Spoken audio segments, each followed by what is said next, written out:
Following program contains language and subject matter that you may consider unsuitable for children. Parental discretion is advised. Greetings, Earthling. His Highness the Jackals.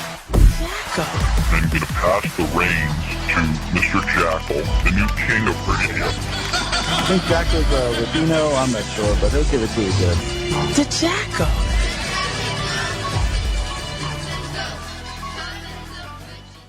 There you go. I am. Good man. All right. Now, Mike, by the way, I like the background. It looks very Art Deco-ish of you. Okay. You know, I love you, brother, man. I love having you on the show. You're like one of the few people in ufology that and I know this is not really what you're normally in your everyday life about, but you're one of the few people that has a sense of humor that you can talk to and like actually crack a joke and nobody gets upset and stuff. And I always tease you about the hair, but I see now that you don't have a hat on or anything because you're trying to push it and make fun of me. That's what's going on. No. I keep forgetting that you don't have any hair. None whatsoever, and it's upsetting every time I see you with that lovely set of hair. Now, yeah, look at this. By the way, that isn't the background. I don't know what happened there. That's I actually have an office here, and I have. I don't know how that happened. That is karma. That's the cosmic universe giving you a nice clean background. Okay. No, that happens with your camera, which you have obviously a pretty good camera, but your Skype itself has built-in backgrounds. Yeah. So accidentally, when we were going through the settings, you probably clicked it when we were clicking to the buttons, but it looks cool. It looks you look good. All right. Like the saying goes, I wouldn't change a thing about you. Well, as long as my smiling face is there, right? That's correct. As long as we keep that nice, gentle smile for the next hour, we're good. My goodness, man, let me tell you, Skype has been acting all kind of goofy. So you're having a good, time with it with the background. It was giving me like a kick upside the head earlier, and I have no hair left. So I was like trying to pluck kind of hard to pull your hair, isn't it? Let me tell you, when I get frustrated, I'm like, and I want to grab the beard, but I'm like, don't do that, because then, you look kind of weird. People be like, why are you missing spots in your beard? You don't want to do that, because then you end up in a padded room somewhere in a white room full of nice padding, and you get rice pudding once a day with injections and pills. It sounds like fun, but it really isn't. Believe me, it really isn't. You had to go through that, huh? I plead the fifth, like Dr. Fauci. I'm not neither confirming or denying my involvement. Yeah. I spent a day in the hospital here about 6 weeks ago. Yeah, but you were for an actual illness, not a mental problem. No. I fell down. I fell off the bottom of my steps. Put it that way. Ouch. Yeah, it hurts. I believe me.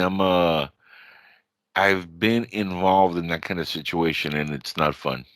No. I had a car accident, and in my car accident, let's just say it went the wrong way for me. Okay. It wasn't you, huh? No, it most definitely wasn't me. But let's just say that somebody hit me. My car got totaled. I broke my back, and somehow the insurance said, "No, we're not paying because he has no insurance." And well, there's no money to be made. Wow. Yeah. Well, I got hit one time at an intersection, not very long ago, about 12 years ago. Anyway, it spun me around. It kind of whipped my head around, but I didn't get hurt. Oh, so you could do the whole I whip my hair back and forth and even in an accident. Well, it's funky because I've been involved in 2 accidents which have not been my fault, and in both of them I'm lucky to have survived. One actually was a flip over. and my truck flipped over, and I ended up upside down for longer than normal human beings are normally supposed to be upside down. I was Oh, literally like, I had the seatbelt on, so luckily I survived because of that. But I had a Montero Sport, and I didn't know those suckers flipped. Apparently they do, and that's why they don't make them anymore because they were flipping a lot of them. And oh, start so over easy, huh? yeah, it's no Wow. good. So in that situation, what I ended up doing, Mike, um, I stayed there and I was like waiting for the light, and the light wasn't coming. And I'm like, well, I know I'm gonna die because I'm upside down and my arm split open and I see blood, like shooting everywhere. And then I hear somebody saying, "Don't move, we're gonna save you." And I'm like, "Oh, goody. Maybe I'll be able to feel my legs one day because I don't feel anything from the neck down." Good Wow. job, guys. I almost didn't want to survive it. And then they actually started like breaking the front window because it didn't completely break.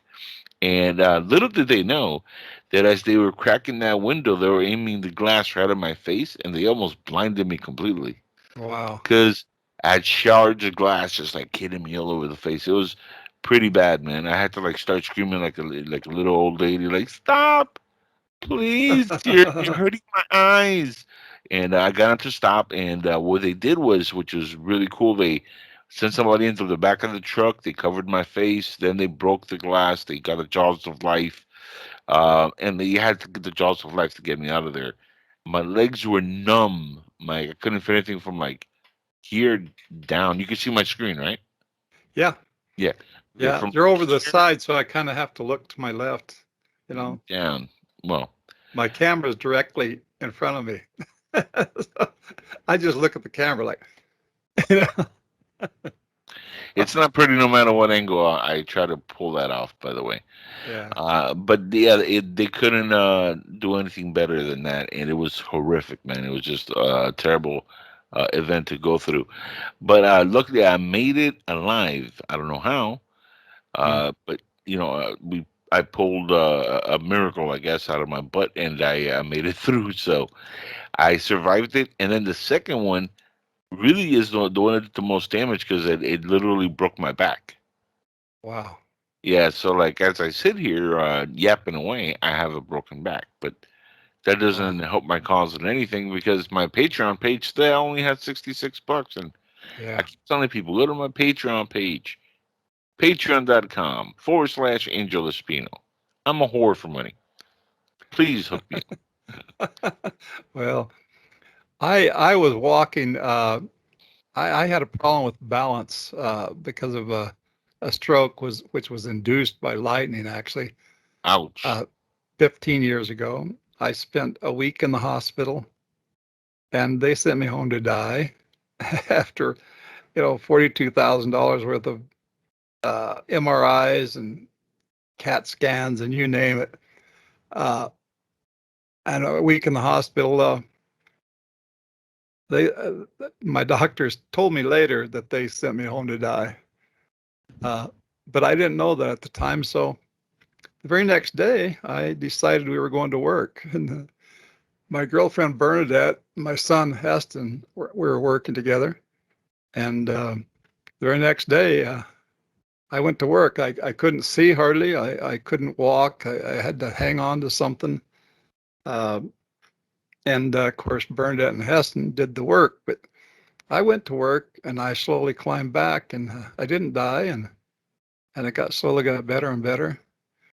And then here about 5 years ago, I guess, I started going kind of downhill. I got to where my balance, I didn't have balance, too much balance, and it got worse and worse. And then here just a few weeks ago, I the next to the bottom step wasn't there. Uh, and Your I legs just, gave out yeah, from under you.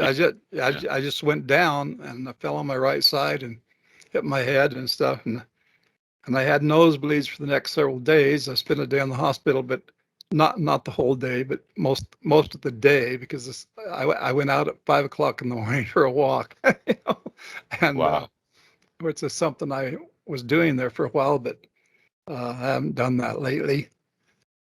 So now Well, for a while, I couldn't even leave the house. I mean, but I do get out now, but it's kind of hard. Because now my back hurts, my right hip hurts, and my head doesn't hurt anymore. But yeah.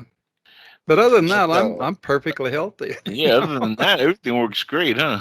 Yeah. Yeah. I had some blood work here, I don't know, about 3 weeks ago, and it turned out they said everything was right where it should be. There you go. I mean, that's So good. yeah. Yeah, And I also had a drug screen, a piss test at the doctor's office, and right. and so I actually put the results of that on my page. Oh, did you? Because there were people accusing me, such as Travis Walton, Oh, accusing me of doing illegal drugs, specifically meth. And I didn't appreciate that too well. I found out about that because he called a podcaster by the name of Dave Miller. You might know who I'm talking about. And Travis called him before the show that I was going to be on. I was on actually with Steve Pierce and John Gillette. Mm-hmm. Prior to that call, Travis had called and they recorded the call, and then he sent me a copy of the call. So now, no kidding. So now I have proof, that I guess you call it proof, heavy evidence that Travis has been bad mouthing me all over the place, and I suspected that before, but now I have proof. Well, let's get right to it, because I mean, this is what we initially were going to talk about. I know there's certain things you want to say, certain things you don't want to say. I understand for certain reasons why that is, and I fully respect that, because there are certain things that might end up going to court, or we never know. We never know what might happen with something like this. But from your point of view, what exactly is happening here with this thing? Because this is troubling to me as a fan of the entire, case of the Travis Walton experience, and being somebody who's initially, spoken to Travis, spoken to you. I've had both of you on my show, a couple of times, and I were on love my both show. you guys. I was on one of your shows, which was the best show you ever had, by the way. Yeah, I think so. All cause of moi. Very funny. Yes. Now, I love you guys, in a very heterosexual way. I gotta mention. Yeah, right. You bet. But all private conversations aside, we'll Right. get to that later. No, but seriously, I know you and Travis had your little hiccups here and there. Now, the person involved, his initials are RG. I want to respect what we spoke about earlier, and we're going to just call him RG for now. Okay. Okay. Well, you call him that. I don't even want to give the initials, because and I know that there's I'm done with that. I'm done with Yeah. that guy. now. I'm done with his helper from Australia. I don't know that dude, and I don't even want to know he's from the land down under. He could stay Well, down it's not. It's a miss. It's not a dude. well, Miss Dude, I mean, they could stay down under. My thing is, your reputation, Travis, and his reputation, because again, this is to me, most important case of I don't want to call it alien abduction, because I don't think it was that. But I think it's the most important case of an experience had by somebody within the realm that we call ufology. Okay, with Right. visitors, let's just call it whatever they are. That now, I've like I said, I've been a fan of this case since the movie came out. Even before that, I got the book, read the book, was very pissed when I found out the book was different from the movie, and then the book was a whole lot more interesting than the movie itself, and the scenes that they spiced up. But I always found it to be, even though the movie did that, to be an important lesson to people that were interested in the subject, so they could research it further. So, and in a way, it did its job. It brought people into the subject in that sense. Now, with that said, all these years later, having you and having Travis on, and now going through what you guys are going through, what exactly is transpiring here with this guy? Can you give us at least something before we close the case on this? Okay, Uh, well, Give yeah, us the down low, without mentioning names or getting into anything that's right. critical, but give us a down low on what's happening. Uh, I was, I don't know who contacted who first. Let's just say I got involved with this guy. And at one point, uh, he called me. He claims I called him, but I don't remember calling him. Anyway, he apparently recorded the call, which of course I didn't know. I didn't know he was doing that. And later he came out and put it on YouTube and I don't know where else, but let me put it this way. Anybody with a brain can manipulate anything digitally. Oh, definitely. Yeah. I mean, back in the old days when it was like recording tape, like Mylar tape, uh, you couldn't splice something without a pop or some evidence of it that way. Now it can be done flawlessly. And all I have to say about that Yep. is anybody can digitally manipulate anything, especially an audio recording. No, that's legit. I mean, I work in sound engineering, and I was going to go to college for producing audio. And long story why I didn't make it there. By the way, I had a very Van Wilder moment, and let's just say it didn't go well. But I wanted to go to Full Sail, which is all about sound engineering. So I know exactly what you mean. I've been able to manipulate certain, sentences and make completely different sentences out of certain words, and just you mix things around. Yeah. Even on my own show, sometimes I goof and say something that doesn't sound right, and I want to splice it with another sentence, and it's very easy to do that and manipulate the actual audio. Yep. So if you want to just erase something and then splice it over to something else and make, say, somebody say, yeah, we definitely did not hoax the event, and you want to turn that to we definitely hoaxed the event. As Right. an audio expert, it takes me about 5 minutes to do that. Yeah. And three of that is actually just loading the program for me to go ahead and do that. The rest Yeah. is just actually sitting there with the wave and just manipulating. Well, Very simple stuff. I learned this stuff a long time ago because I developed a way to create three-dimensional sound, three-dimensional Okay. audio Yep. with that headphones or a pair of speakers. And I did that with a soundtrack, a stereo soundtrack, and I would blow it up and elongate it and actually manipulate the individual spikes, the individual little fragments of the sound. And there's this, it's very complicated, but I learned how to do it and I created that. And I tried to patent it, but it turns out that half a dozen other companies were already working on it. They had already patented, I think Sony patented side sound, what they call side sound, Yeah. Uh, the Yeah, thing that this nobody is has been able to achieve yet is frontal sound, to be able to hear something like in the front, but I yeah. actually achieved it. Well, they got surround sound, but it's all behind you. Yeah, you're right. Well, Oh the only way yeah. you can get it is you play speakers right in front of you, and that'll give you that kind of a quality, but it still doesn't sound right. No, it doesn't. Yeah. I actually could create frontal sound with speaker on the side of you or with headphones like I have on here right now. Right. Yeah, with I have, headphones, you're gonna get a front sound wave. It's just not gonna be yeah. possible. Yeah. Anyway, Yeah, no. So as an engineer, I'm like geeking out because I know exactly what you're talking about. But getting back to what we're talking about here with this dude and his missus down under.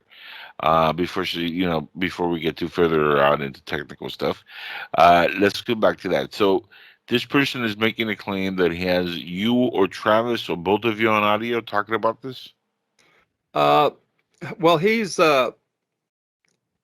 this person from Australia put a Good call, day, mate. put a call from this other guy, where he was talking. He had called Travis, Okay. and this Australian lady put that call on my page, and Travis was very reluctant to say much of anything. This guy did all the talking, and in the end, Travis just got mad at him, Well, I Right. did the same thing, like maybe the same evening or somewhere very close to that. He called me, and I didn't let him talk very long. I got upset with him because he was talking in circles. He wasn't explaining. He wasn't listening to me. He sounded like somebody on meth, to tell you the truth. Somebody who won't listen to you. Yeah. They want to do all the talking. They can't even hear what you're saying. I've run into those kind of people before, and that's the way this guy acted. And I just said, look, I'm hanging up because you're going in circles and you're not listening to me. So goodbye. And that was it. And out of all that, this person is now gone on the internet, and I mean the claims are like starting to spread. This is why I wanted to have you on. Unfortunately, I wasn't feeling well this past week to get you on earlier on this, but because of that, now this person's gone on the internet saying you guys hoaxed the entire thing. Now I know you and Travis have been having your back and forth, and you guys have talked about that already. And you guys supposedly last time we spoke, you had cleared the air. Is everything cool with you and Travis at the moment? Not really. Okay. I mean, we speak to each other, we text each other, but things aren't really too cool. I mean, it was for a while there. We appeared on, we will appear on a program, the Travel Channel, here in October, I believe. And for a while there, things were going okay, but then this thing came up with this guy who makes all these claims that Travis and I are hoaxing. We didn't hoax anything. The most I'll say about Travis concerning that is that, when me and the other 5 guys drove away in panic, of course, we didn't see what happened after that. In other words, we did not see Travis get abducted or whatever happened to him. We didn't see it. None of us. Right, and you've never said otherwise. I mean, this has been, Right. What you guys said from the beginning. That's why the story has, I think, stuck around in the consciousness, because in the 40 plus years that it happened, your stories hasn't changed. I Right. mean, the only thing that might have changed a little bit here and there is Travis's awareness of, well, instead of an abduction, it could have been they took me to fix me because they might have Oh killed yeah. me by accident. And Yeah, that's just he's his. gone through that. He's got a couple of theories. I'll tell you Right. who has some weird theories about it is Steve Pierce. Yeah. I've talked. He's You bring got him some. up every show. I noticed that somehow, some way, he gets in on every time we do a show together. I got to bring him back on. I haven't talked to Steve in a while, and Yeah. man, he's a lot of fun to talk to. Also, Yeah. Well, I talked to him here and there. In fact, Travis texted me 3 or 4 days ago and told me that something was going on. I can't remember what it was. So I said, well, Steve has a different number now. I don't know what it is. So Travis gave me the number. So I talked to him. I think it was text actually, not talk. And I was asking him certain things, and pretty soon he says, "Look, I got something else to do. Talk to you later." That was it. I just talked to him or texted him since. So I don't know. well, maybe he's busy with the family. You never know. I mean, And August 1st, I guess, the weekend of that time, right there. Travis is supposed to be somewhere to a convention. So that's Yep. coming up here pretty soon. Yeah. That's cool. Yeah, it's been a while since they started having those. And Dave Miller, of course, Yeah. friend of mine, Dave Miller, he said Travis made sure that he's not going to be there. I don't know what Well, happened with that, so. mixed messages. I mean, Does Travis even want to go to any conventions this year? I mean, considering all like the shenanigans that have been going on behind the scenes and with people just attacking you guys. I mean, I haven't seen like this Well, level of it stupidity. would be third interesting, parties. wouldn't it? Yeah. I quit to go into conferences with him back in I think it was in 2001, and the reason that happened was because we were in San Francisco. We had a speaking engagement, which we would do. I mean, for a long time we did that. For 2 or 3 years, we were like on the circuit, you might say. Yeah. Making the rounds, like the New York City, you name it. El Paso, Albuquerque, like San a rock star. Francisco, LA, I mean, all over the place. Anyway, at that particular time, and I can't remember the exact date, of course, but this lady, there's always a lady that would come and pick us up, right? It's true, folks. She came pick me up. Well, Travis wasn't with me, so we waited. Now he should have been on the same plane with me, but he wasn't there. So we waited for the next plane. It was a Southwest flight, and there was a flight every hour from Phoenix to San Francisco. So we waited, but Travis didn't show up on that plane either. So of course she was. It was this. There was a place where we would talk, and we would.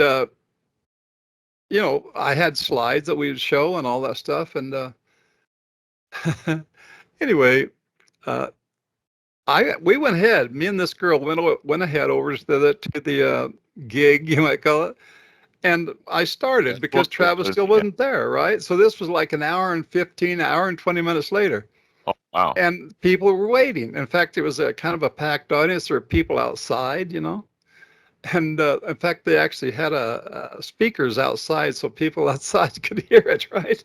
Did anybody at any point, Mike, yell, "They got him again. That's why he's not here"? Yeah, well, anyway, then this girl got a call from Travis, and she come over to me, and I was up there on the stage, and she says, "Travis wants to talk to you." I said, "Okay." I said, "Yeah, what's up? Where are you?" He says, "What are you trying to do? Take over the deal?" What? What the hell are you talking about? He was acting like I was.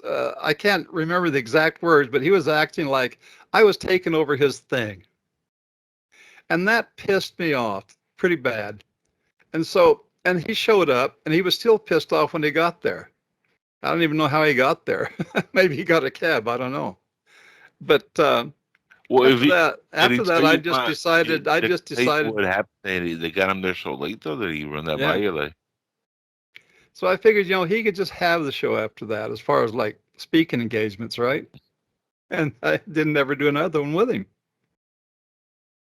Was that what was that, a MUFON, or was that one more recently, like the event? Well, no, that was like in it was either 2000 or 2001, right in there. Okay, so it wasn't like one of the MUFON symposiums that they put on a lot now. No, it was something else. I don't remember what it was. Oh, it was an individual kind of a thing. It was in San Francisco, the San Francisco area, Yeah, I got you. Well, they were very big on a couple of things in San Francisco. It's a hotbed for ufology. There's a lot of activity out there. There's a lot of ghostly activity, but ufology activity, my goodness, the paranormal is like crazy. And I think it has to do a lot with all the drug abuse. People are just seeing ghosts because they're drugged up, and seeing UFOs because they're drugged up. It's a lot of drugs. I'll tell you what, you can see a lot of things on drugs, can't you? Well, I don't do drugs. I don't. No, but you could ask I do a little bit of high blood pressure medicine, not nearly what I used to. But I don't do illegal drugs, and people are always accusing me of that. It's like, it's funny that you get accused of that, and you have to like actually post something to say, "Guys, I'm not a druggie. I'm just a happy person." Like, can't somebody just be a happy dude? When Travis saw that, he said, "That doesn't prove anything." Oh no. He says Trust you me. could have used somebody else's urine. What the hell Oh. is he talking about? I mean, Was it like a pee test or was it like a blood test? I didn't even do it for that purpose. I actually took that because of falling down the stairs. Okay, Right. and I won't get into all the where and whys of that, but that was what it was for. Gotcha. And so, Yeah. yeah, so Travis came up with this stuff. I mean, he already had with this Dave Miller recording Dave Miller made, but oh gosh. This is as funny as like the Trump PP tape from Russia that like they try to say, oh yeah, he had some hookers pee on him. I don't know if you heard about that. No, I didn't hear about that. No, I don't watch TV. I don't watch TV. know, I don't listen to news on the I know. radio. Nothing like that. That's I don't even watch it here on my huge screen monitor computer here. this is why I love talking to you though, because I know that some of the stuff goes right by you. But if you want to laugh, the whole Russian collusion thing that happened, I know you heard about that. They try to say he was colluding with the Russians, and I heard about that a long yeah. time ago. Yeah. Yeah, when they tried to impeach him and all that stuff the first time around. Well, that whole inquiry into Trump was initiated because somebody said initially that Trump had rented a room in Russia and he had Russian hookers record him taking a whiz on him. Now, this is crazy, but Yeah, they it is. went to the FBI asking for a warrant to investigate Trump over a PP tape. Okay, and Dan Bongino has made a whole joke about this on the show, the PP hoax. That's what he calls it, because based on that, they're saying, well, see, he had Russian influence. He was doing stuff in Russia with hookers and stuff. So we have to investigate him. And so they got the Steele Dossier. You ever heard about that? The Steele Dossier. I'm sure No. that's well that. That was a document that was put together by Christopher Steele, and based on that, the FBI opened the inquiry and allowed them to use FBI agents to look into the Trump campaign and to spy on the person running for president. This happened during Obama. Okay, they used that as a means to investigate Trump illegally. There was no P tape; it doesn't exist. They legally used this document to do something which is illegal, which is spy on a U.S. citizen. Yeah. Do that. So they broke all kinds of laws. Now, the whole impeachment shenanigans started because of a lie. Christopher Steele is the reason why it's called a Steele Dossier. Guess who paid for the entire inquiry to happen? And it cost a few $1 million. Guess who was the one that is going to make you laugh? I wouldn't have any idea. Her name was Hillary Clinton. Oh, She was tied brother. to Christopher Steele. She paid him for information. He told her, well, there's a couple hookers that supposedly he peed on, which was a lie. And then based on that, she said, well, can you put that somewhere on paper? And they used that to do the inquiry on Trump. And then even Christopher Steele later on said, well, about the whole pee tape, it doesn't really actually exist. And at that point, the FBI was already looking into it. And they were like, hey, don't worry about it. He ain't going to win anyway. But then something happened. He won. Yeah. And they have to get rid of him. Impeachment started. Because you're a very political guy. The truth is, yeah, I deliberately do not have TV because I don't like commercials and I don't like the news. Yeah. I have my bed arranged to where I can see the sun come up every morning. Oh, see, I wish I had that. And that's to me, and I'm on the second story where my bed is. This is my office, but I do that deliberately because to me, watch the sun come up every morning is the best news you're going to get all day long.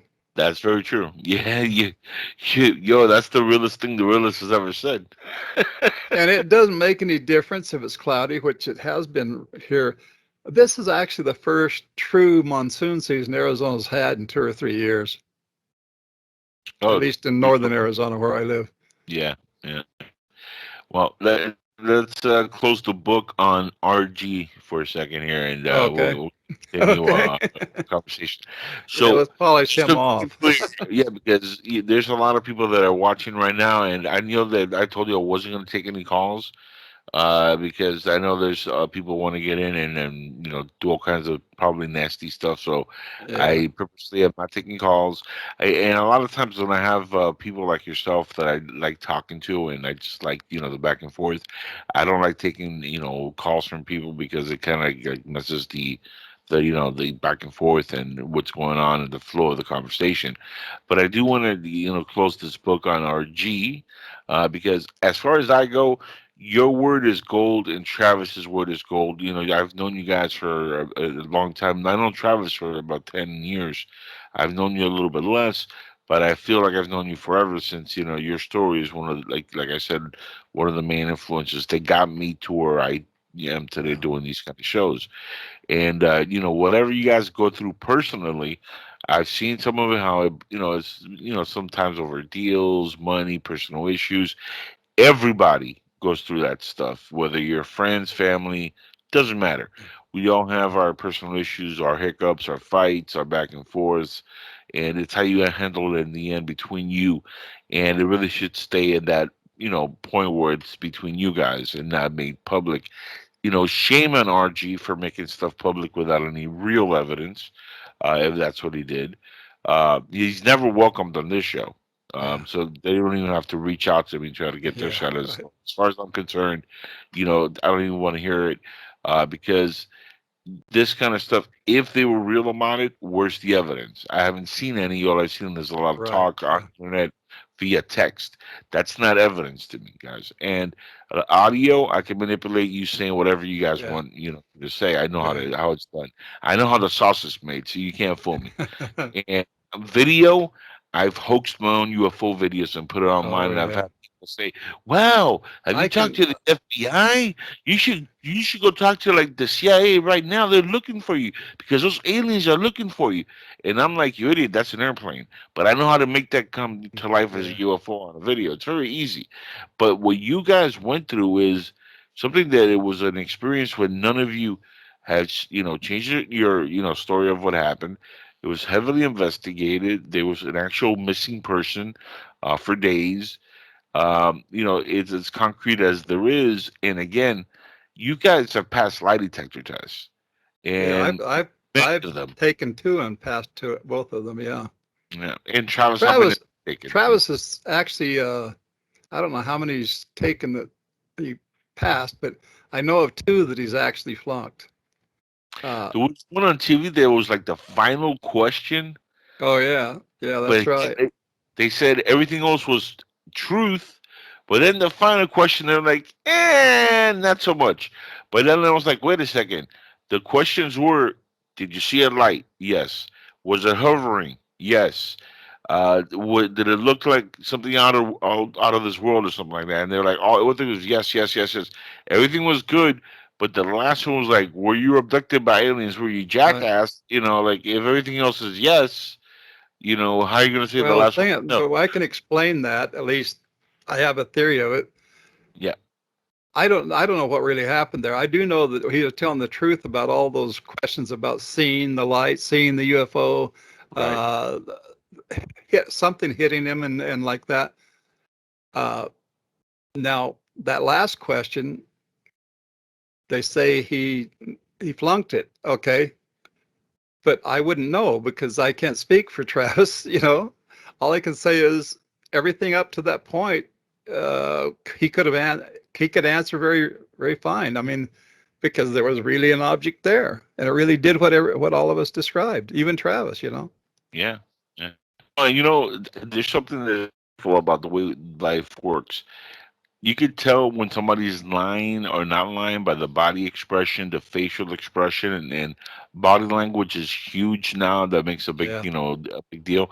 Travis's expression on that moment was of a person who was like, "What?" Like, yeah, if you look at his face, you're like, "Are you shitting me?" Like, right. Yeah, Like, I've seen it. Yeah, I've seen that. yeah, I mean, he had this look like, guys, that there's shenanigans happening here. That's my new favorite word of the week, by the way, shenanigans. And Dana, they showed a picture of her on that show too, and her mouth is just wide open. You know, you're talking about gaping, you know, a gaping mouth, I think that was jaw a hit job. dropping. Yeah. I think that was a hit job, and I tell you, Mike, and I seen it happen, and unfortunately, I think it happens when it's a big deal case like the Travis experience. Like Roswell, Jesse Marcel Jr. and Stan Friedman went through some of this stuff. Bob Lazar has gone through this. Some of the people that have really made noises, but have not exactly cashed in. Like Bob Lazar is not a millionaire, right? And here we're talking about a guy who came out with the Area 51 stuff when nobody else was talking about it, said he worked there. It was very controversial, but he is not exactly cashed in on his story. Yeah. And in fact, he wants no part of fame. Like I've tried to hit Bob Lazar for an interview. He doesn't give interviews. Like he is the type of person wants nothing to do with this. He came out with this story because he felt the world needed to know what was going on at Area 51. And God bless the guy. I believe him and George Snap when they came out with their story. A good friend of mine who I interviewed several times, Stan Freeman, didn't believe him. Rest in peace. He didn't believe Bob Lazar's story. But you know what? Between me and Stan, we had our back and forth. But at the end of the day, I do believe that Bob Lazar was there, and I've seen some of the crazy stuff that's happened to him over the years, and I know some of the stuff that Travis and you've gone through as well. So I think that TV, incident with Travis was a hit job. I think they planned it. They wanted to make him feel comfortable, and at the very end, they're gonna hit him with that final one and try to make him look bad to Oh, smear you're him. talking about the To Tell the Truth show. Yeah, that's the Yeah. one. Yeah. Well, I Yeah. wouldn't know. I certainly Yeah. wouldn't know. I wasn't there. Yeah, I know. I wasn't invited. It's just one of those things that Travis said later. They didn't want you there. Travis really should not have taken the offer to do that show. I mean, there's certain things that you got to be careful with when it comes to your show, to your story, because those kind of shows are meant to be controversial and meant to, scare people. That's really, remember, controversy sells more than anything. When you create a controversy over anything, that's going to sell more newspapers. That's going to sell more videos. That's going to sell more audio. That's going to get more clicks on YouTube or whatever. That's why everybody is so negative about everything in life, because that's what sells. When you're positive, people skip right over you and they go to the next guy. And that's the unfortunate truth. And in shows like that, that's why that show only lasted like what, one season, 2 seasons, or it was something short lived. I mean, I never saw another episode, so I really wouldn't know. I saw that one because they were like, Travis Walton fails test, and I'm like, get out of here. And then I saw it, and I'm like, really? I don't know. I know that he flunked with one many years ago. A guy named Jack McCarthy, or John or Jack McCarthy, and that was done in the Phoenix area. And he supposedly flunked it flat out. I don't know. I wasn't there again. Well, he flunked it. Okay, now, was it because he was nervous? I mean, because that sometimes will throw off the test. Well, polygraph, I've talked to a couple of them, and they say that nervousness has nothing to do with it. Okay. That's not what is measured to truth finding. It's quirks in your especially your galvanic skin response is one of the big ones. There's something about, I don't even know how it works, but there's something, they put these little paddles on your fingers, Right. and you're not supposed to move it, and you just put it on the arm of a chair that you're supposed to there. And they've got these tubes around your chest and stuff like that. And this galvanic skin response, Cy Gilson told me, he says, that is the number one thing that they go by. But it also plays off the other stuff, the respiration and your breathing patterns, the way Right. you breathe, and your blood pressure. They do your blood pressure too, and all those things go together. And now it's computerized. It was when he was doing tests.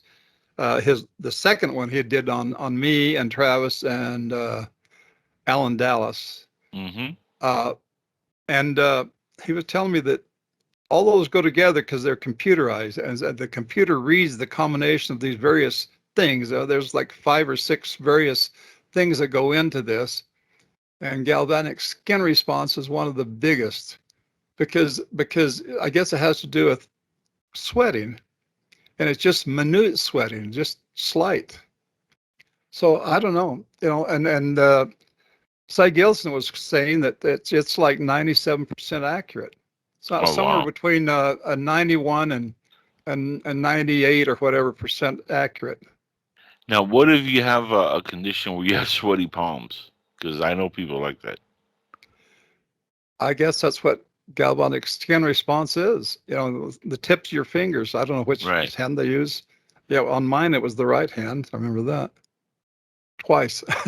Well, but you Yeah. passed your 2 tests Yeah, under both that times. Yeah. circumstance. Yeah, yeah.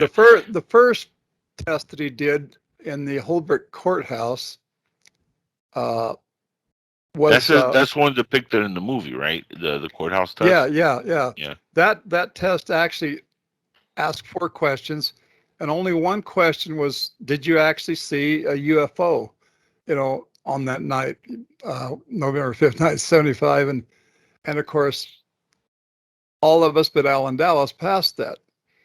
Now, Alan Dallas was passing the part of the test that he took, but he was like the 3rd run through, and he got nervous about something, got pissed about it, and tore the machine loose.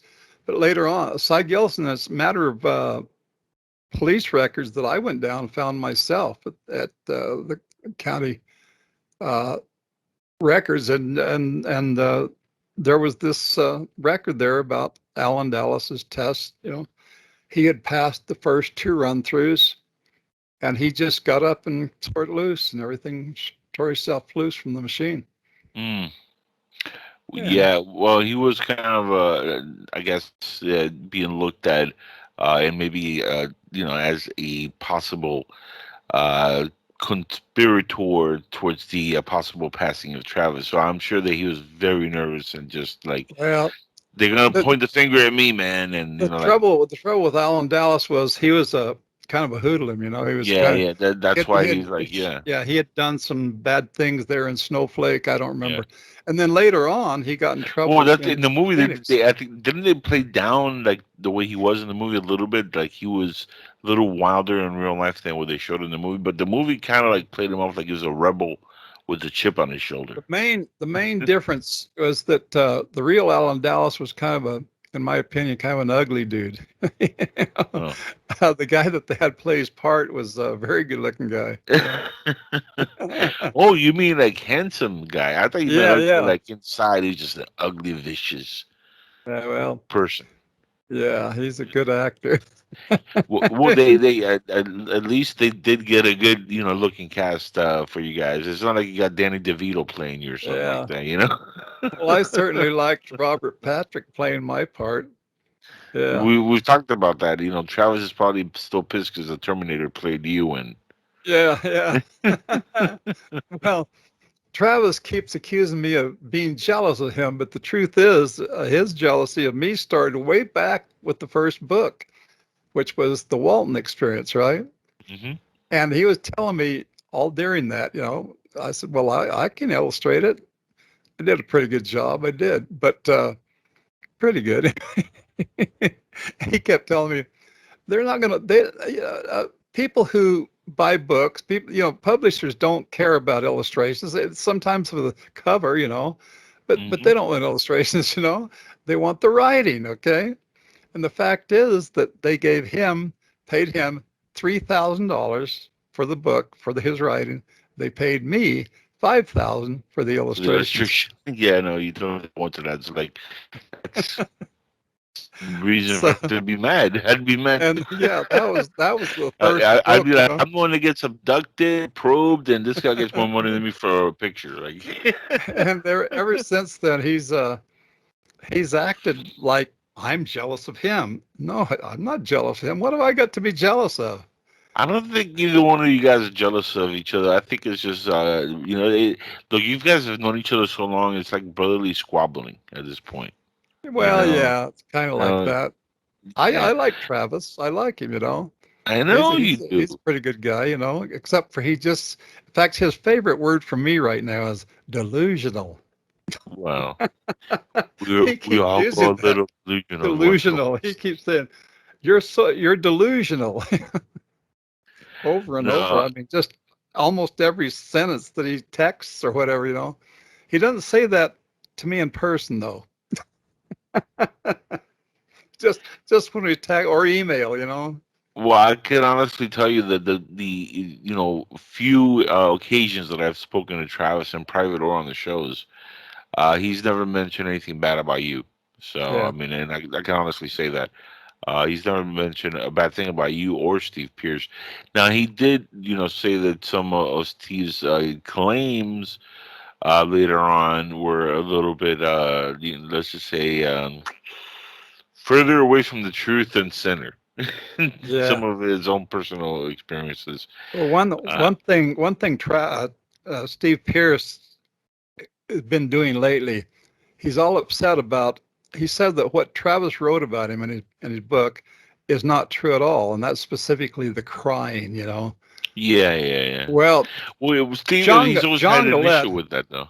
yeah, John Gillette, who's his best friend, his best pot smoking buddy. You know. Nothing wrong with that. Yeah, right. Not anymore anyway. No, no. I don't smoke. I never did smoke. I mean, I tried on a few occasions, but it didn't do anything for me. So, you know, why, right? Yeah, you're too happy of a dude. I can't see it like making you any higher. Like Yeah. it's Oh, almost a waste of weed, bro. Like this. and one thing this guy that we're talking about that I won't mention his name, he says that I admitted to doing cocaine. Yeah, I admitted to doing cocaine, and I also told him that it was the biggest mistake of my life. It was at a wedding after a wedding. Okay, my girlfriend's brother had gotten married, and everybody got together, the girls and the guys, you know, get together afterwards, you know, Mhm. and they brought out cocaine. I mean, on big lines of it. This was down in Phoenix. Okay. Was it like 80s or 90s or Oh shoot. 2000? Yeah, I think it was. Yeah, it was. I think it was in the late '80s. Well, come on, that was the cocaine decade. I mean, everybody was doing. Well, The presidents were high on coke. Are you yeah. kidding me? Well, the thing it You is that think George Bush Sr. got on that helicopter not coke? Come on, and kill bad guys. He yeah. was like Well, doing lines. let me finish the story about that first. All right. They put out lines. I mean, big long lines on a table right there, and people were snorting it. You know. Yeah. I had never tried it before, so I got me a little bitty thing, like, you know, about a half-inch line. You know, I snorted it. Oh my gosh. Everything was fine for like 15 minutes, and then I started feeling really weird, and within an hour I was laying on the floor in convulsions, seriously, and I was that way for several hours. And they should have taken me to the hospital, what they should have done, but they Seriously, wouldn't yeah. do it. They wouldn't do it because it was illegal. Well, They would not take me. yeah, And but it's your life. I mean, you could have overdosed, especially if you've never done that before. yeah, Yeah, and I mean, that's not good. that's the one and only time, the one and only experience with cocaine, and I shouldn't have done it. Well, let me blow your mind here for a second. And I used to work in the car business, Mike. And in the car business, everybody does cocaine.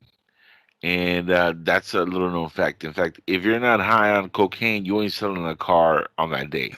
That's pretty much the way that works. And I don't do cocaine. I've tried it, like yourself. Actually, I've done it more than you. I'm not gonna lie. Because in the car business, it's like pass around like like money. Literally, when I was completely done with it. It was maybe like for a few months that I kind of like, I was like, okay, I'll do with, here or there because they were offering it to me, right? And the reason I quit this one place was when it was becoming so rampant that I was like, I gotta get out of here because I'm gonna become addicted, and I don't want that to happen. Funny enough, I live now like 5 blocks away from this dealership, and I quit this place like years ago, right? This was back in like 2006 or seven, and the owner one day comes in and he goes to me, he goes, "You sold 3 cars today," and I'm like, "Yeah, I had sold 3 cars that day. I was really happy." And mind you, I don't drink. I haven't had a drink in 17 years now. I don't do any illicit drugs or anything. I smoke pot. That's about it. But at that point, I had not really been into the cocaine much or anything. I'd done it a couple times, but it wasn't my thing. And dude busts out with like $100 bag, and he goes, "Everybody sold over 2 cars. I'm giving $100 bag to." And I'm like, "Is this like Christmas?" Now, mind you, it was like early December, but I was like, "What?" And literally, like, there's a few people that sold 3 cars, sold 3 cars. He started giving out baggies of hundreds of coke to everybody there.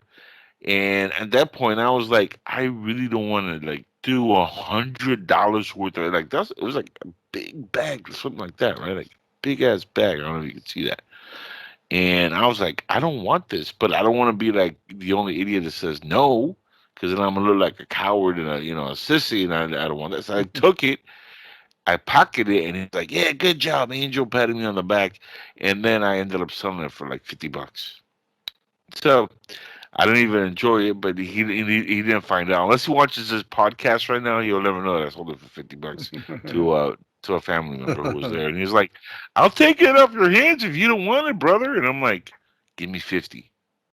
Like, okay. They enjoyed it. Now that was a long time ago. I don't know if there's a statute of limitation on that. If not, I'll cut it off YouTube later. It's no big deal. But look, we've all the point of us getting into this conversation is we've all done stupid stuff when we're young, and whether it be drugs or whatever.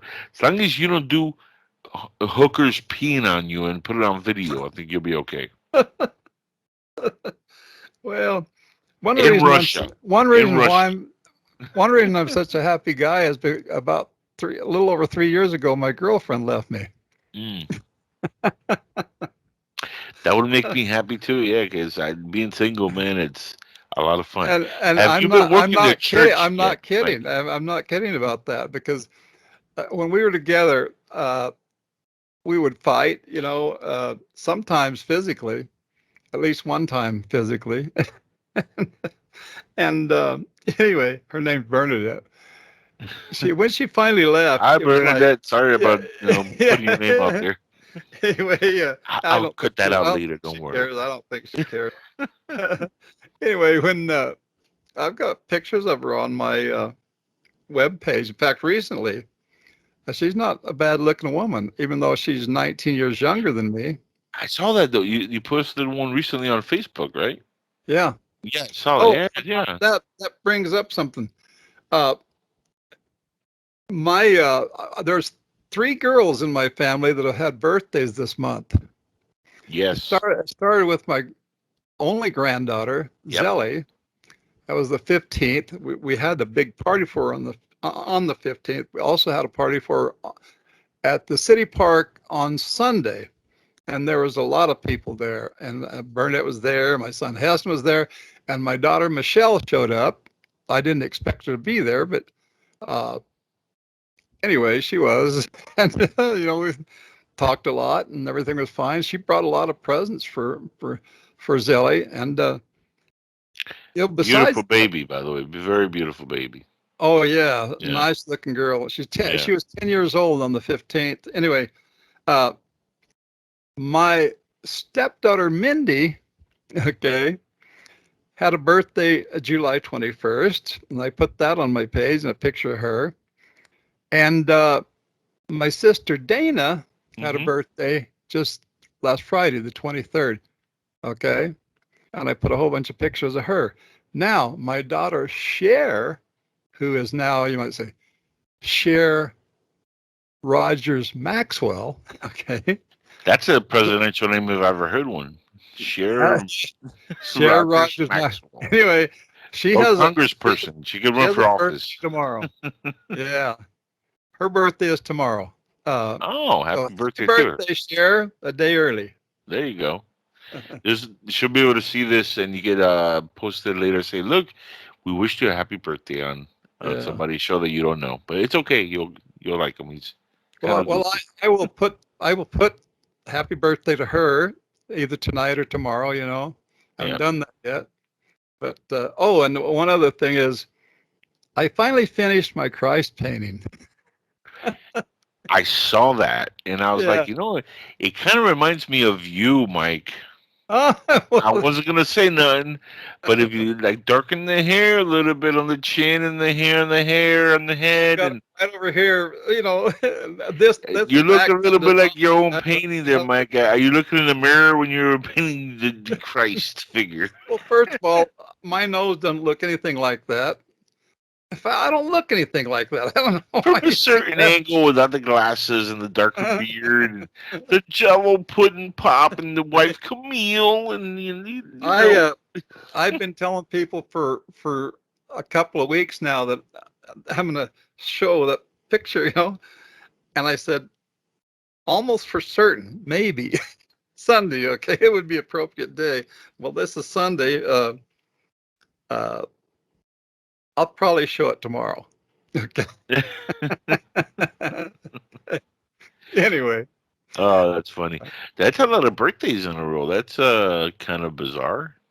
That's yeah. All girls and all girls too. Yeah, they all colluded. My stepdaughter Mindy, Zelly, and my daughter. They're like, Sarah. how can we make Mike Rogers go broke? Let's all be born around the same time period, so he has to buy us all gifts.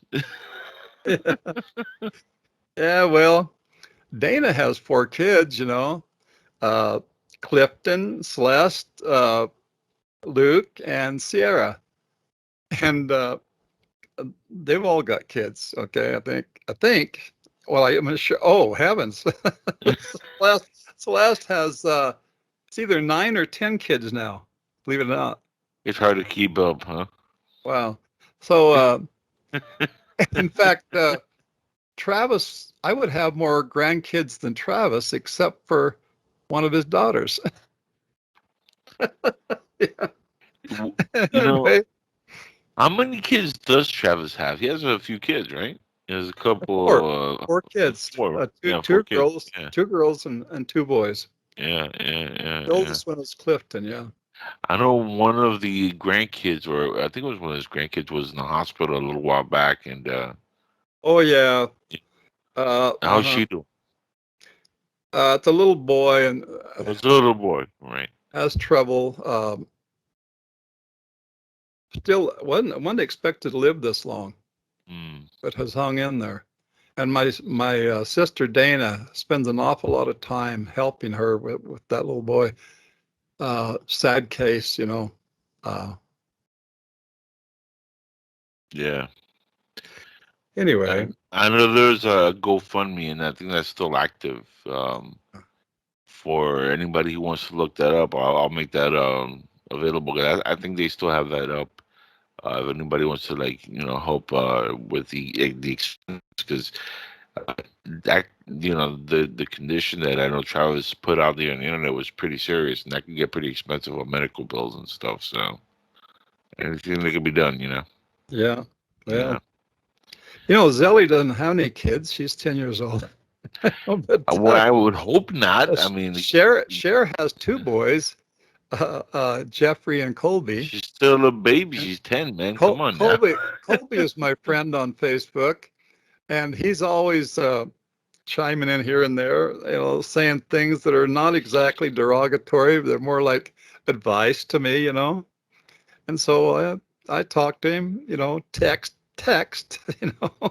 but and I don't like text because text you can't tell what somebody is expressing in text. Correct. Yeah. And I have an exclamation mark, which can mean a variety of things.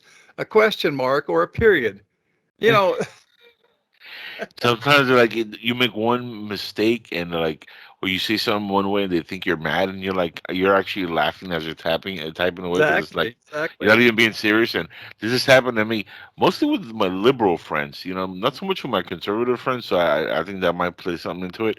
But some of my liberal friends, I'd say something like funny because I'm just like that type of dude, and they think that I'm being like super like crazy Trump supporting Oh yeah. madman, and I'm like, dude, it was just a goof. I was just messing with you. Like you don't have to get so like literal about it.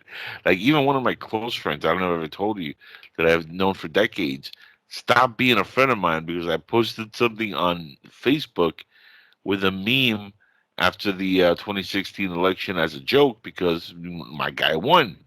And I posted it on my timeline. My friend got mad at me, and I haven't talked to him since. Wow. Yeah, go figure. So you Well, would figure, they yeah. have a sense of humor. Guess not. Travis has made accusations. In fact, upon one point, in fact, it was during that call that he made to Dave Miller. He said that none of my kids want anything to do with me. Ridiculous. I mean, Hmm. I only have one daughter that seems to have trouble with me, and that's my daughter Cher, whose birthday is tomorrow. Okay. Cher, I love you. Well, one thing I would like to see, from you and Travis going forward in the future is, family squabbles. You guys really, I mean, need, and this goes both ways. You guys really need to start keeping that stuff between the family because that can get ugly. And if he did say something like that, that's not cool to say. Whether it's true or not doesn't matter. There's certain lines I don't cross, for example. When it comes talking about friends and stuff. So I mean, he should never have said that. Just like I'm sure you agree that you should never say something that might happen with or one of his sons or one of his daughters or whatever. The family issues usually I like to just keep that where it belongs behind the closed doors of the family.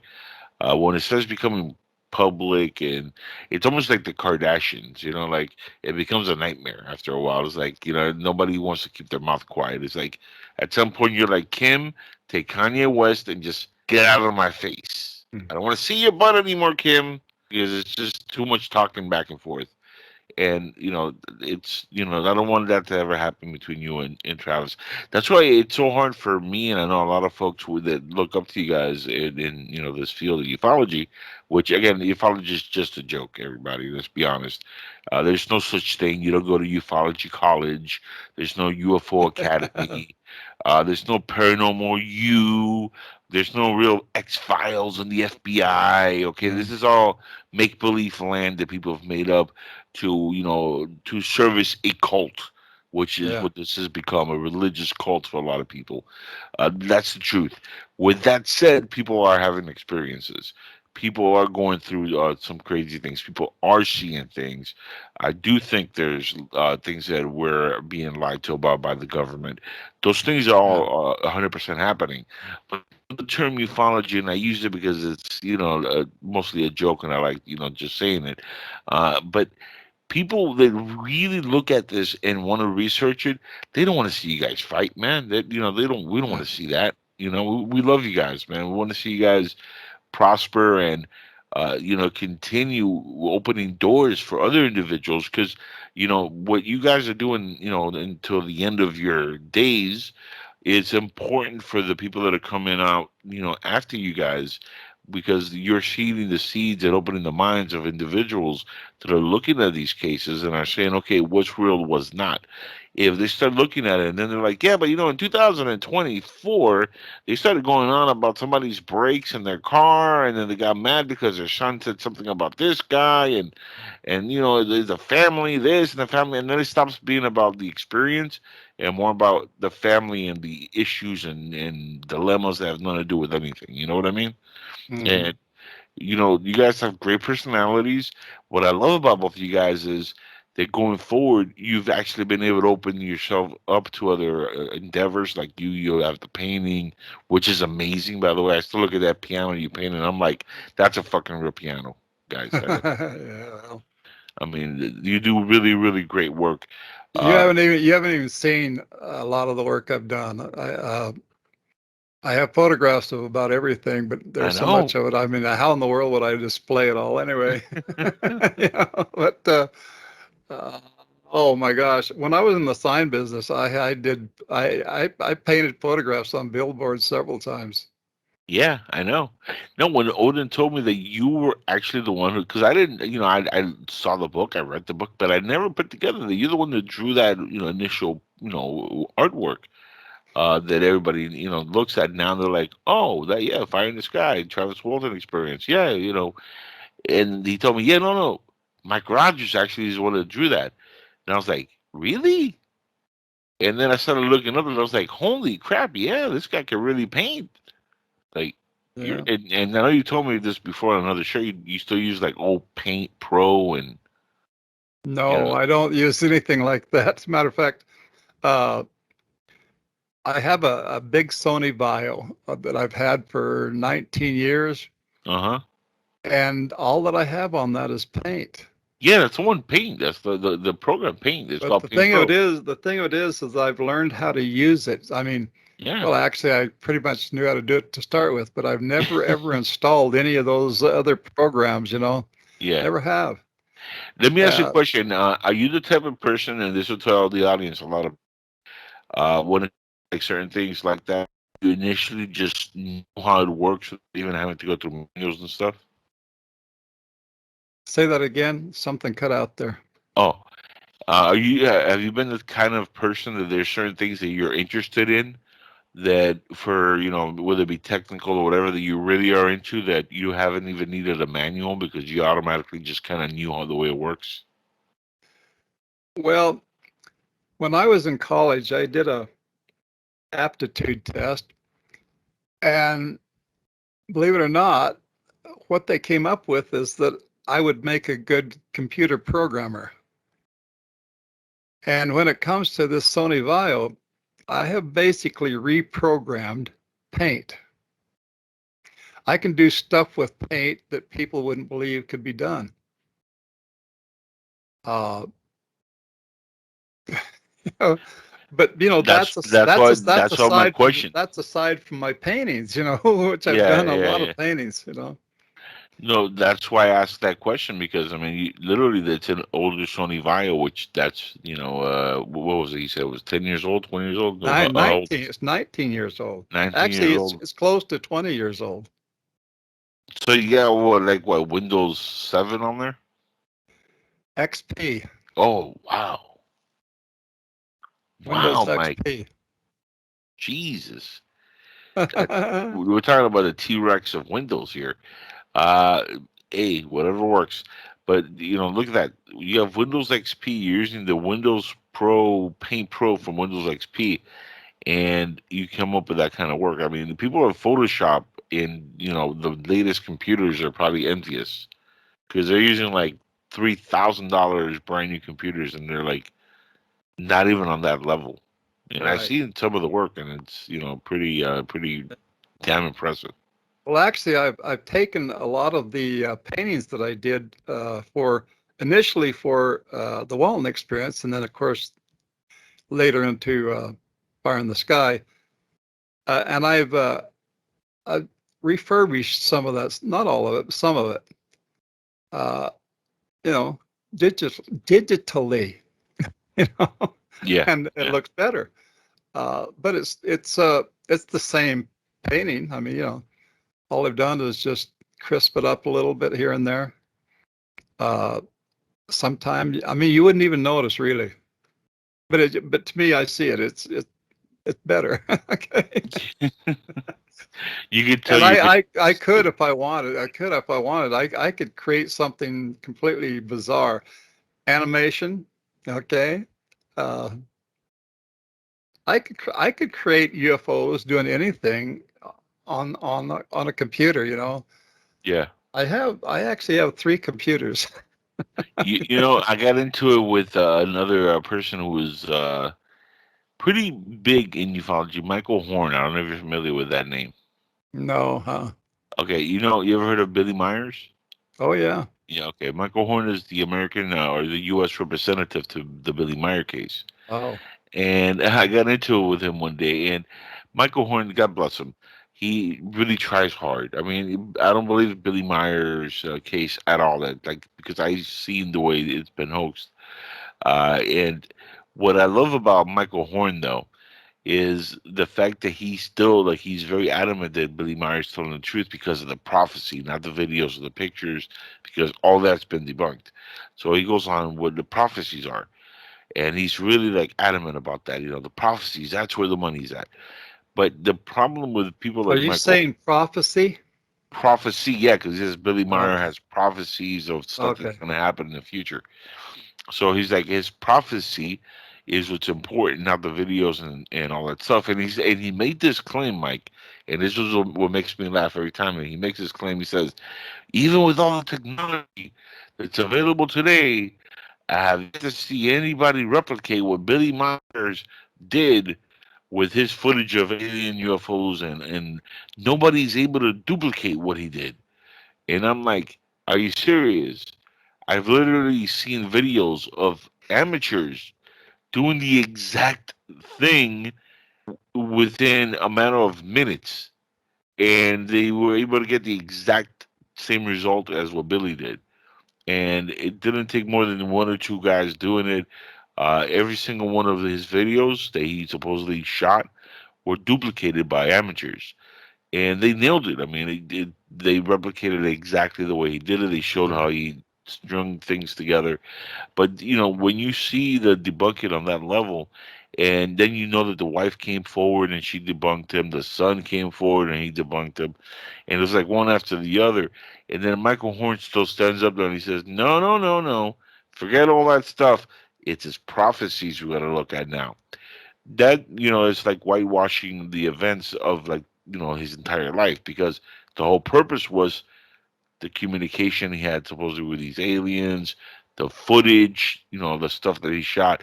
That's why I don't believe footage anymore, because anything can be manipulated. Like even on, like we said earlier about audio, footage could also be easily manipulated. So to me, none of this stuff is real. It's really about the experience. And again, we go back to your experience. You guys have no video experience of what happened in '75.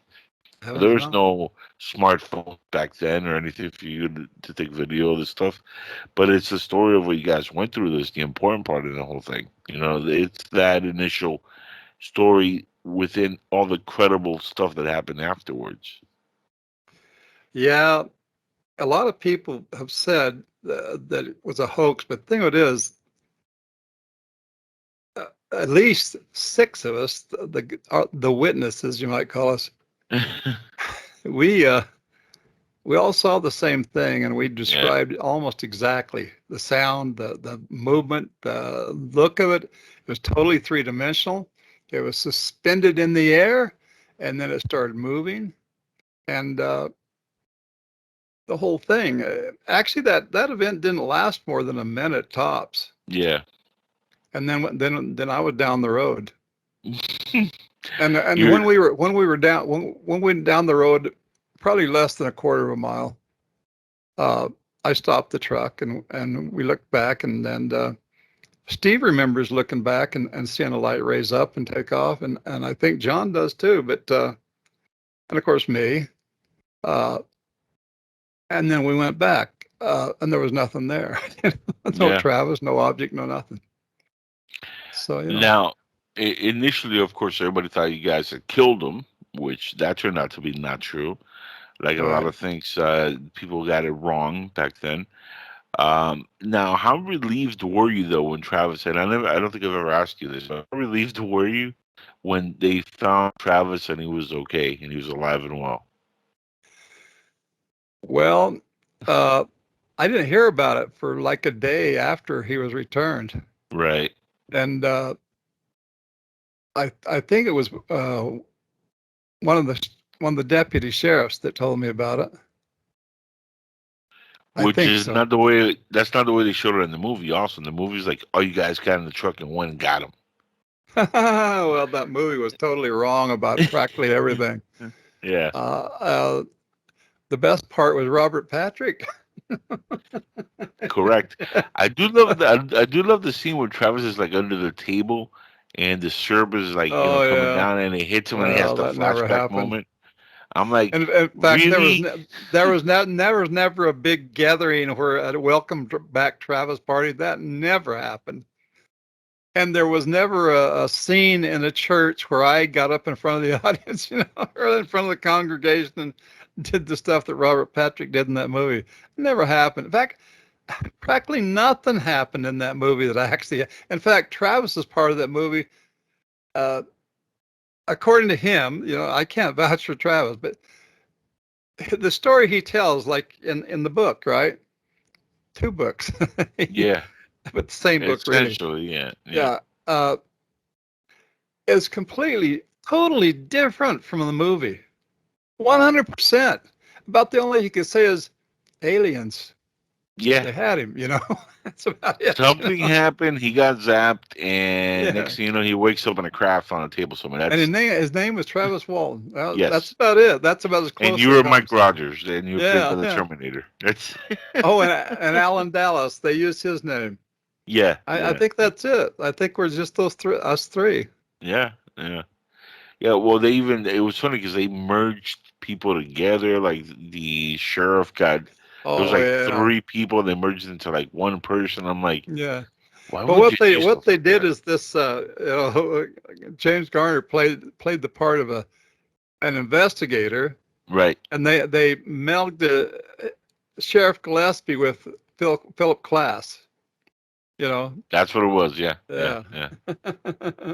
Why would you do that? I mean, even if you're like on a budget, that doesn't even sound like a good idea. Like, No, all the way from Montana.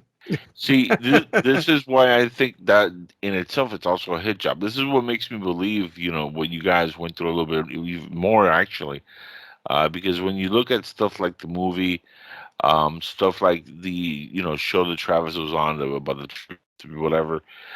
When you look at these certain things, it really becomes like almost self-evident that this is some kind of a hit job that they're playing on you guys, because for Hollywood and the left, who loves the UFO subject so much, to have a story this big on their lap with an actual script writer like Tracy Torme, who wanted to do something like genuine and honest here, and to get that and say, no, we're going to make this a horror movie and nothing is going to be real. I mean, to me, it comes off like they weren't interested in the real story. They were interested in just making it look bad, because what happens in that case, people that watch that and then they read the book get confused. Now they don't know what's real and they stop believing. Right. And that's bad. Well, the movie didn't do us any good in that respect at all, did it? No. And you know that I only made $1,000 off that movie itself, but yeah. I did make quite Some a bit of people money. want to believe that you came off and became a millionaire, by the way. The promotional tour, which took in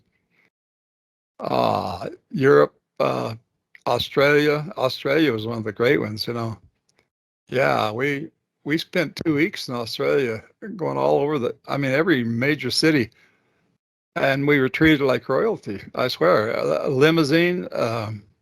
And when we were in Italy, they provide us each with an individual limousine, because my girlfriend Bernadette went with me, and Travis and Dana, my sister Dana.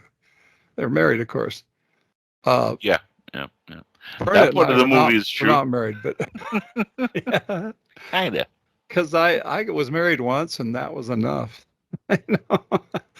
So anyway, and my marriage lasted 12 years, and Bernadette and I lasted 30 years, and she comes in the house here at will, but I won't have anything to do with her anymore. No, but y'all two are still friends, so I mean that's good. Yeah, we're still friends. Yeah. Yeah. And Heston lives right here in this house. Yeah. So much for your kids hating you, huh? Shoot, my daughter Katie loves me to death. I love her. Michelle, my son Michael, who lives in Florida, same thing, and Heston, and Katie has two boys, Tyler and Caden, and you know, and of course, my daughter Nicole loves me, and my oldest daughter Dawn, her husband shot himself in the head, and it really messed her up. And since then, she hardly talks to anybody. She stays to herself. I think she lives with Nicole, which is down there in Mesa, I believe. And she was very, very affected by that. Yeah, that's rough. That's tough. Yeah. Yeah. They only have one daughter that does seem to have a problem with me, and that's the girl whose birthday is tomorrow. Her name is Cher. And for the life of me, I can't figure out why in the world she acts the way she does. I really don't. Maybe you. How old is she? Oh gosh, I wouldn't want to guess. I wouldn't want to say.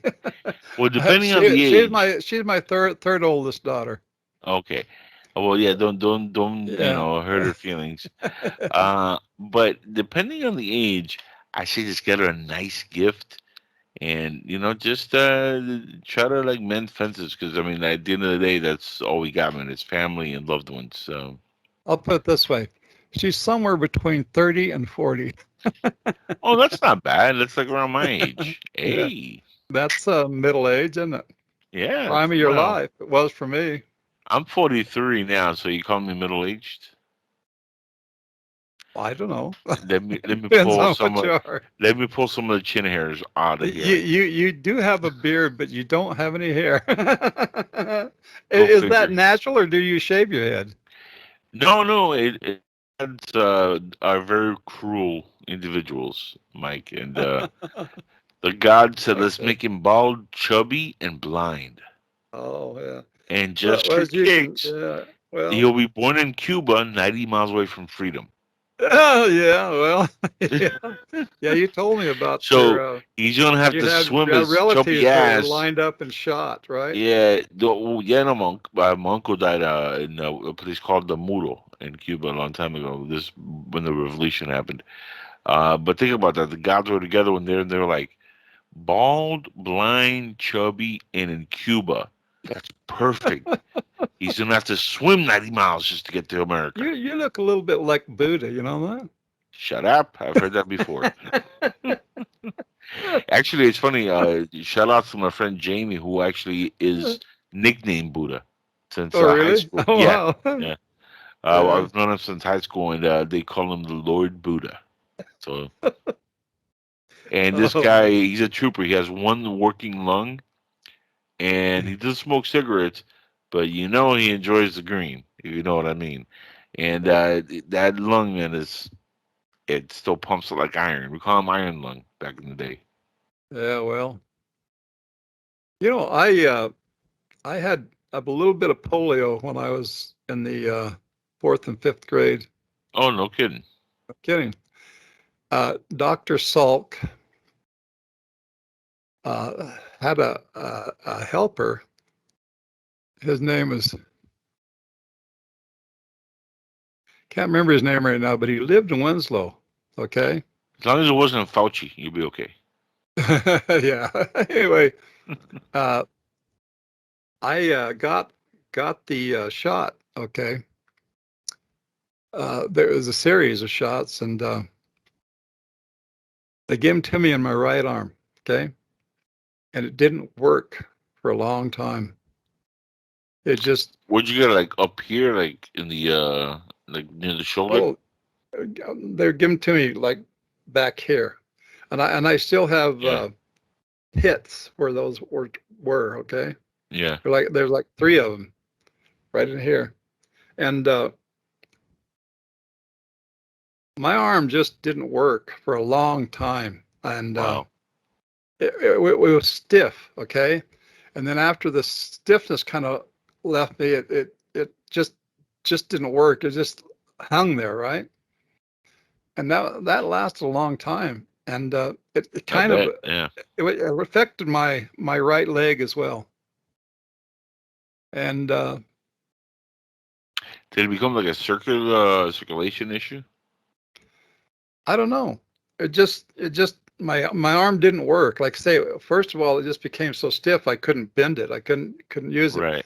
And then later on, it just became limp. And then finally, after several weeks, I guess, it finally got to where I could use it, And then, of course, I became a boxer.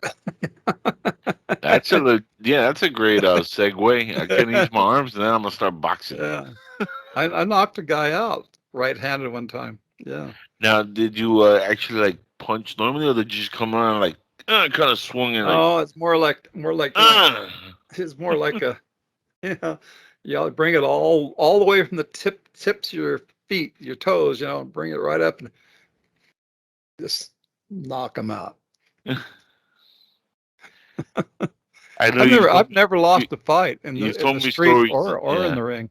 You've told me stories about your illustrious career in fighting. Well, it wasn't illustrious. It was all basically amateur. And the street what are you fight, like 101 in the zero? The street fighting was not with gloves, of course. Yeah, I know. Yeah. No. Oh man, I did some damage in the street. Never lost a fight in my life. With my size, they try to get me into boxing because I used to do martial arts as a kid for like 9 years. I did martial arts, and for a while they wanted to get me into boxing, and I stepped into the ring, and it was against a bigger guy, and he hit me 2 times, Mike, really hard in the face, and then I said, "Okay, boxing is not for me. Can I go back to martial arts?" Because I know the rules there, man. Like this straight punching, like unless I get karate chop, and it's not working for me. And this guy karate chop doesn't work anyway. No, that's the boxing ring. Yeah. And this guy, I'm like 6 foot tall now. Back then I was like 5'8", 5'9", and this guy was like 6'1", Mike. And he was like looking down at me like, "You puny Cuban." And I was like, "Please don't hurt me." And sure enough, he just boom, boom, just 2 punches. And I looked at my corner and I was like, "Okay, I quit boxing. Just 2 punches. That's about all I can take." That's all it takes, yeah. And thanks. We're not gonna do boxing. That's not the sport for me. And I got hit one time when I was boxing. Only once. Just one time? Yeah. Well, and the guy knocked my shadow boxing? Out. Like how does that work? The guy knocked my mouthpiece out, But I didn't fall down, okay? He just knocked my mouthpiece out. So I got my mouthpiece. I guess the referee got my mouthpiece and I put it back in, and then I kicked the guy's ass. So how come you never went professional? Like, I mean, you could have maybe taken on Mike Tyson or something. Could have been Mike Tyson. Wait, I didn't want to have problems like Muhammad Ali, where you get those kind of problems with your head or like that. No. Well, yeah, but just think about this. It could have been Mike Tyson versus Mike Rogers. Yeah.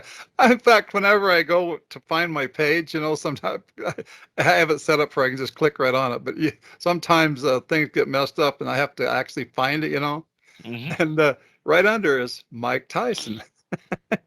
That's what I'm saying. It would have been. Now, we're talking about the fight of the century.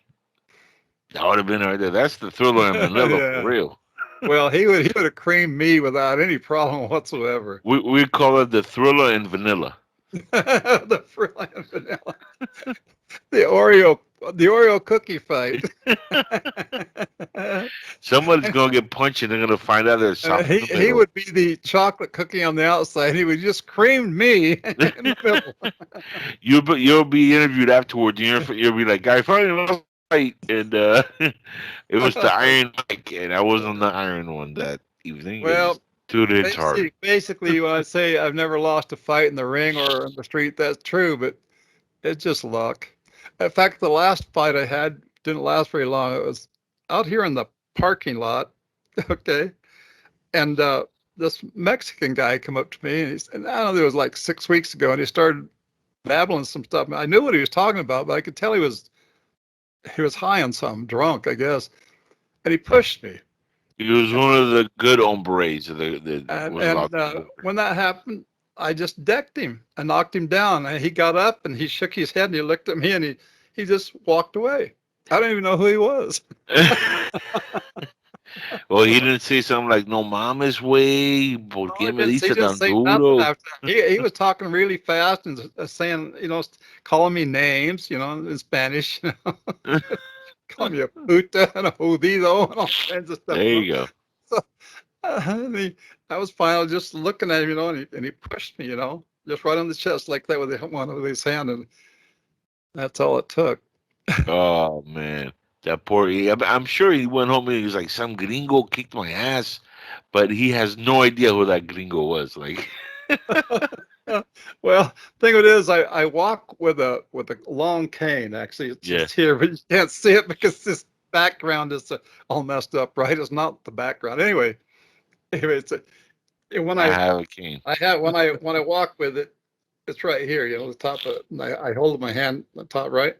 It's actually a cane. It's like bamboo. Okay, so it's very light. It works pretty good, and I've had it a long time. Anyway, that's what I use. And so when this guy was messing with me in the parking lot out here, I had the cane in my right hand. I put it in this right here, And so when he pushed me, I just kind of used my cane right there, popped him, knocked him down. And again, he went home and he had no idea who knocked him the hell out. Probably not. Well, I didn't knock him out. I knocked him down, but I didn't knock him out. One day, the guy's going to be looking at the Fire in the Sky movie and he's going to be like, "I'm telling you, that guy's playing the part of the guy who kicked my ass." Yeah. I'm going to kick his ass for the guy who he's playing who kicked my ass, because he's gonna get the ass whooping that I couldn't give that guy. I'm gonna find where this Robert Patrick works and lives at. Because I don't think Robert Patrick's making movies right now. Is he still acting? I haven't seen anything. Oh well, Travis has been talking about this remake. He's never told me any details. And then this guy we were talking about earlier, right? Mm-hmm. He said in a show that I saw him on, he said that he's the one that was going to produce this remake. And I thought, what the hell, Well, Travis has been telling me about the remake since 10 years. And I've said to him in person and in text both. I've said, well, you ought to call it Pie in the Sky. Honestly, they should just call it the Walton Experience or the Travis Walton Experience, or Well, they've already got the Travis documentary, documentary that Jennifer Stein put that together. Mm-hmm. The first version I wasn't in. And Jennifer told me personally it's because Travis didn't want you there. When did they shot that? That was in the 90s when they shot that, or? Well, that was a little over 5 years ago. Actually, the story before that, because we did the 40th anniversary, okay, and they called it put on by Jennifer Stein. Call it that's a different one, because they had done one prior to that I remember seeing years ago, which was like bootlegish, but it got the story right though. Yeah. Well, anyway, that was 5 years ago, basically. Okay. The anniversary. And during that, I was invited to that by Jennifer Stein, and that was because my sister Dana had told me about it. Travis never said a word to me about it. And she connected me with Jennifer Stein, and from there went, and then I was included in the last remake, in the second remake, okay, of the Travis movie or Travis documentary. Travis never did invite me to any of that. It was Jennifer Stein. So I don't know what's going on with Travis concerning that stuff, because he's in fact, I only have one incident that shows me that, because I was spoke here about a year and a half ago at a MUFON meeting up in Lakeside, or I think it was what they call Wagon Wheel. Mm-hmm. And I was into it, like 15 minutes into it. Travis come barging in the door, and he was all sweaty, and he says, "I couldn't find the place." And then he proceeded, and I looked at David Loomis, who put the thing on. And I thought, what the heck? He looked at me like, I don't know, Travis walked right over and sat down right next to where, there was like a pulpit there. And I was talking, and he sat right down next to me. And then he proceeded as though everything was normal. Well, I'm sure you don't want to make a scene, in front of everybody. I mean, you got to look at the logistics of where you guys are. I didn't want to make a scene in front of anybody, but what that proved to me was that he didn't want me in his limelight. Wow. He wasn't invited to that. David Loomis told me he was not invited to that. Oh, really? He's not a member of MUFON, and yeah, he doesn't even know how he got there. But he was certainly interested. Travis was interested enough to be there and make sure he was in on it, even though he wasn't invited and I didn't know anything about it. No, Travis did also his own conventions. He did a few of them. Did he invite you to any of those? No. You weren't at any of those either, right? No. Like I said, the last time was in 2001, right in there when we were over on the West Coast, and he got mad at me because I wasn't there to pick him up. Being this girl, weren't there to pick him up. Well, I mean, again, it sounds like a lot of back and forth, like brotherly squabbling. Oh, well. I tell you, it's not me squabbling. I mean. No, I know. It's just stuff that it happens and it lingers, and what I think and don't take this the wrong way, but I think in many ways, you guys need to have just like a heart-to-heart sit down and just. Oh, I've done put that. everything on the table and just I would think that he would include me with things on that basis. And I was included in this Travel Channel thing, okay? That's good. Well, small steps, man. Small steps. He didn't include me. It happened because I intercepted an email between the producer of that show and Jennifer Stein. And in that email, it said, we want to avoid involving Mike Rogers. That's not good. That's I don't know where they got that idea, but I can just imagine it came from Travis. Could it be a monetary reason? I mean, was he paid for that event some kind of money, and maybe he thought they were paying less, so they got you on board? Travis and I both have an agent, same right. Guy. And I mean, what does the agent say about that kind of stuff? Because I mean, you guys should clear all that. I would assume, since you guys shared an experience, you guys would clear events and coordinate that stuff a little bit better, so nobody gets hurt or anything. I got paid a fair amount from it, and I'm still yet to be paid for the illustrations and for a video that I provided them with. But we'll see what happens. Oh. But that's the first thing I've been included in. Yeah. It had anything to do with money for, shoot. I do hope that if they do if they do a remake of the movie, that you are included in the finances of the payout, because they're gonna have to use your name, and that goes without saying. I mean, they can't just change the name and say, oh yeah, this is a more accurate story. So you're part of like the legend. Well, in my opinion, there's been a very accurate and good. It was actually more of a drama than a documentary, and it was that sci-fi channel series called Paranormal Witness. Yeah, that's a good one. The specific episode is called The Abduction. Yeah, and that is very well acted, and it's very accurate. And I can't imagine anything being better than that. I mean, that is far and beyond what the movie was. It didn't have an all-star cast, but as far as accurate is concerned, it's just about as accurate as you could get. Yeah, yeah, I saw that. That was very well Yeah. put together. Yeah, yeah. Again, that movie I think was a hit job. I mean, they wanted to do something to get people interested in the subject, but at the same time, I think there's players involved that don't have any interest in getting truth out there. They just want to like make money off of it, and Travis always.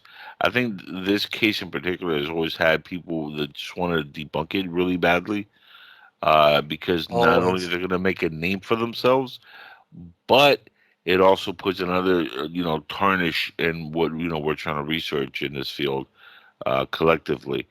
And that's again, they do that to the cases that I think they have the most meat on the bone. The ones that are more legit. I think that's where they go and attack those. You don't see them attacking like third phase of the moon on YouTube or something like that. Like some of these, idiots who post videos that are clear hoaxes. They don't attack them. They attack Travis yourself. That's why I hate that you guys are going at each other because you're facing opposition from the outside, like RG and the girl down Yeah. under. I mean, you guys are facing your opposition as it is. So for you guys to also be butting heads over stuff that happened, years ago is kind of ugly to begin with. Yeah. That's why I'm like, I really hope you guys work, whatever it is out, Well, it and would be nice. Yeah, it would. yeah, I it will would say be. this. I have eliminated anything about these people that I don't want to talk about off my page. Anything and everything. Literally. Yeah, that's the best you can do. Honestly, I don't even answer their emails or they try to get a hold of you because I mean, all they're doing now is just trying to find other things to like pin on you. Right here on my phone, which you can't see because the background's wrong. Yeah, This guy tried calling me just about an hour before the show came on. I believe you. I believe And you. I looked at the phone and I could see who it was, so I didn't answer it. Mike, I've had 22 calls try to come in on the Skype asking to jump in, and I'm Mhm. afraid to take any one of them Yeah, well, because I know what's going to happen. So I've ignored every incoming like message saying, yeah, "We have a call. We have it," because I have like three Skypes open. And I yeah, know you can see right now there's two of them. There's the Real Angel Espino. There's the PSN TV. I know you see like multiple accounts here, right? There's another laptop that takes the initial calls that come in, yeah. and I screen that from there. And I'm telling you, like I don't even want to look at the messages I'm getting because I know there's probably going to be some people in there that are some of these individuals. Yeah, And this is something I talked to rest in peace to Art Bell and to George Rodriguez before they passed, and I literally like broke it down and I said, listen, I want to know because I already got this from George Rodriguez and I asked Art and I told them, please tell me why is it that you guys don't pay attention to chat rooms or you don't even want to have anything to do with chat rooms or anything of that nature. They both gave me the same answer and they didn't know each other. And the answer was because a true radio personality doesn't give a crap about what people are saying in the chat room. It destroys what you're doing on the air. yeah, And we're in the business of selling audio or video. And if you're doing, and George was really cool about this because George used to tell me that if you're doing audio and video, you could do Hangouts, which now is getting real popular on YouTube. And yeah, you could do, Q&A with audiences, and that's cool and stuff. But if you have a guest on, make it about the guest. And Art was really, really into that.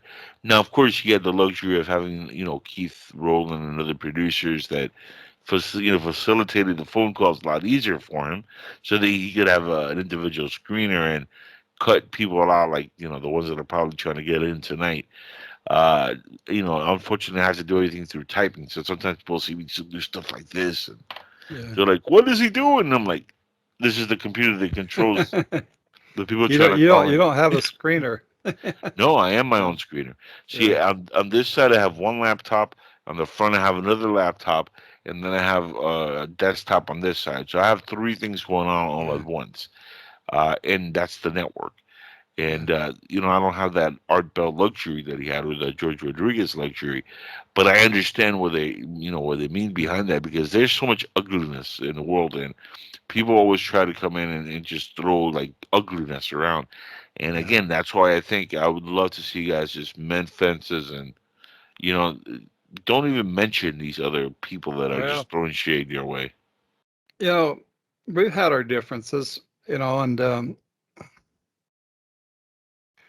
I don't know what to say about it. You know, we've been friends and then we're not friends, and then we're friends, and then we're not friends. You know, that's Yeah. been back and forth at least a dozen times. You know, um,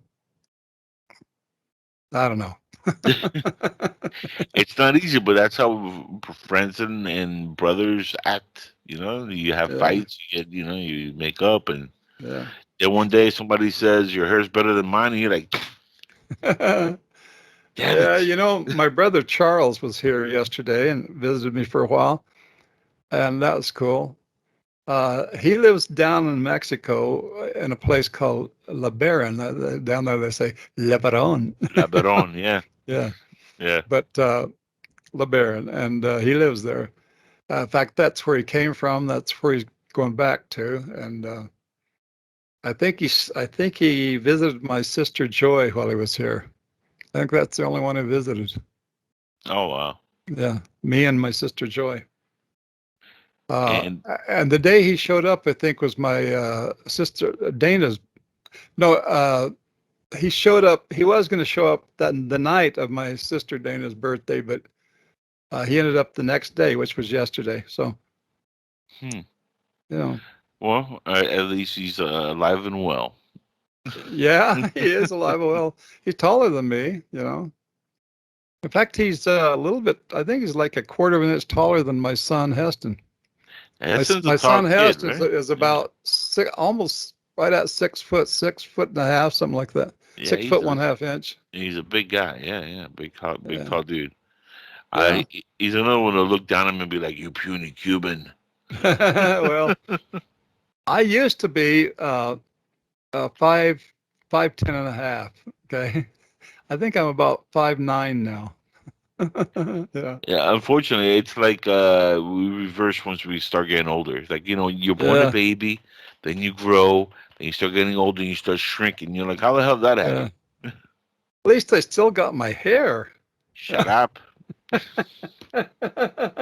But you know what? The worst part is we all end up back in diapers, and Well, I hope not. You know, my grandfather Rogers lived to be 98 and starved himself to death. You know, wow. put this real in a nutshell here. He starved himself to death because he thought he had lived too long and he wanted to meet his maker. And he didn't die from starvation. He actually was shot at, stabbed.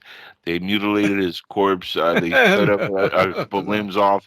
They put him no. down a stretcher and stretched him across the highway, I'll and he tell you still would have what, died. I have a fourth generation picture of him. My dad named Lyle. Wilfred was my grandfather. Wilfred Rogers. Lyle Rogers is his son. He had three sons. Okay, but then That's me, horrible, though, starving yourself to death. then my son Mikey, and that we're all together in a fourth generation picture. Oh, that's cool. Yeah, and I put that That's on my cool. page as well. That's neat, yeah. Yeah. All jokes aside, that's horrible. They, starved themselves to death. I tend to kid about that stuff because when my uncle's actually committed suicide on my mom's side, he burned himself alive. Ooh, Yeah, and he like that would be a bad way to go. you ain't kidding. It was a hot time in Cuba that night. Uh, he did it because his wife left him, and she was his wife for like 6, 7 years. She had two kids together, and he got depressed a couple nights after she left, and he set himself on fire. And my mother was one that found him as he was still alive on fire, and she saw the whole process. That she couldn't do anything. In Cuba, imagine you're a kid and you walk to the backyard and you see your brother lit on fire, just like telling you, stay away. And you see, like she was freaked out. She told me the story before she passed, and she said that was the one thing that she wanted in life, not to die in a fire, because she saw All the right. way her brother passed away, and it was agonizing pain. So, yeah, it's never a fun experience seeing that, and starving yourself. But at 98, Well, I don't think he. what was the point? I mean, I would have just like kicked it for a little bit longer. I heard that he died in his sleep. Okay. That's a good way to go. I mean, at least it's peaceful. you Yeah. know? Yeah. And then my grandmother, Rogers, which was actually Eager, her maiden name was Eager, and her father started the town of Eager, Arizona. Oh, cool. Anyway, I did not know that. Historical thing there. Anyway, Yeah. Anyway, she died a few months later, but she fell on the ice and hit the back of her head on the concrete. Oh, wow. And This she- is just she all passed. of what I've heard. I wasn't there for any of that, but Right. Yeah. And she passed from the fall? yeah, Wow. complications of fall. She died because of the concussion. Yeah, I mean, back then. I mean, She was 94, I believe, either 94, 95. yeah, slip and fall at that age could be mortal. My grandmother Howard lived to 93, I believe, and my grandfather Howard died at 63 or 64 of a strangulated hernia. Wow. Actually, a blood clot that, in fact, a couple of my aunts said that they were with him and he died, and he was sitting up in bed, and then he just suddenly, he was gone. Yeah. And the doctor said it was a blood clot from the strangulated hernia situation. Wow. This Yeah. show just got really dark really quick. Yeah. A lot. Mhm. Wow, that's Well, I felt what it was like to be dead. I didn't see any tunnel or anything like that. no light at the end of the But tunnel.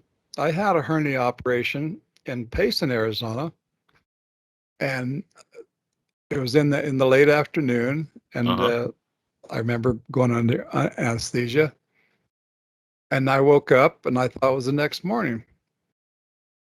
My No dad kidding. was there. My dad was there. Okay, Lyle Rogers, and I says, "How did you find? How did you get here so quick?" I says, when did you find out? He says, well, we found out yesterday. I says, what's going on here? He says, this isn't the next morning. This is 2 mornings later. Yeah, for you it was just like instant, And right? the thing of it is, I don't have any memory of that Yeah. time. So now I know what it's like to be dead. Well, you never had. It's nothingness, absolute nothingness. You don't think, you don't feel. It's just nothing. Well, haven't you had that experience when you go to sleep sometimes and you're like, it's 1 in the morning, I'm never gonna get to sleep, and then you pass out and then you wake up and you're like, damn it, I didn't get any sleep, and you look at the clock and it's been like 8 hours, and you're like, I have a couple of I got into bed like 2 minutes ago. What do you mean 8 hours? Like, what I have the a hell just couple of happened? experiences like that. One of them was when I was hauling wood, in a van down to Phoenix, and late at night I come up the hill and up. It's like the Mount Ord divide, I guess you call it. You peek over there, and I stopped there because there's a big hump of gravel there, and I pull myself up there and I'd go to sleep. Okay, so I did, and I thought I was woke up, and I drove off. I pulled out and went down that hill, But the trouble of it is the brakes didn't work. The engine was running, the brakes didn't work, and then the lights went out. And I'm Same struggling truck? for the light. I'm struggling for I'm struggling for the lights and everything. And I finally pull the lights on. I'm still up top of the hill looking at that gravel pile. Mike, they might have taken you to and you didn't even know. That's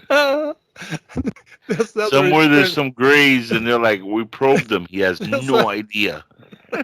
This other experience happened when we were camping with one of those kids, and we were up at Holly Lake, in Arizona.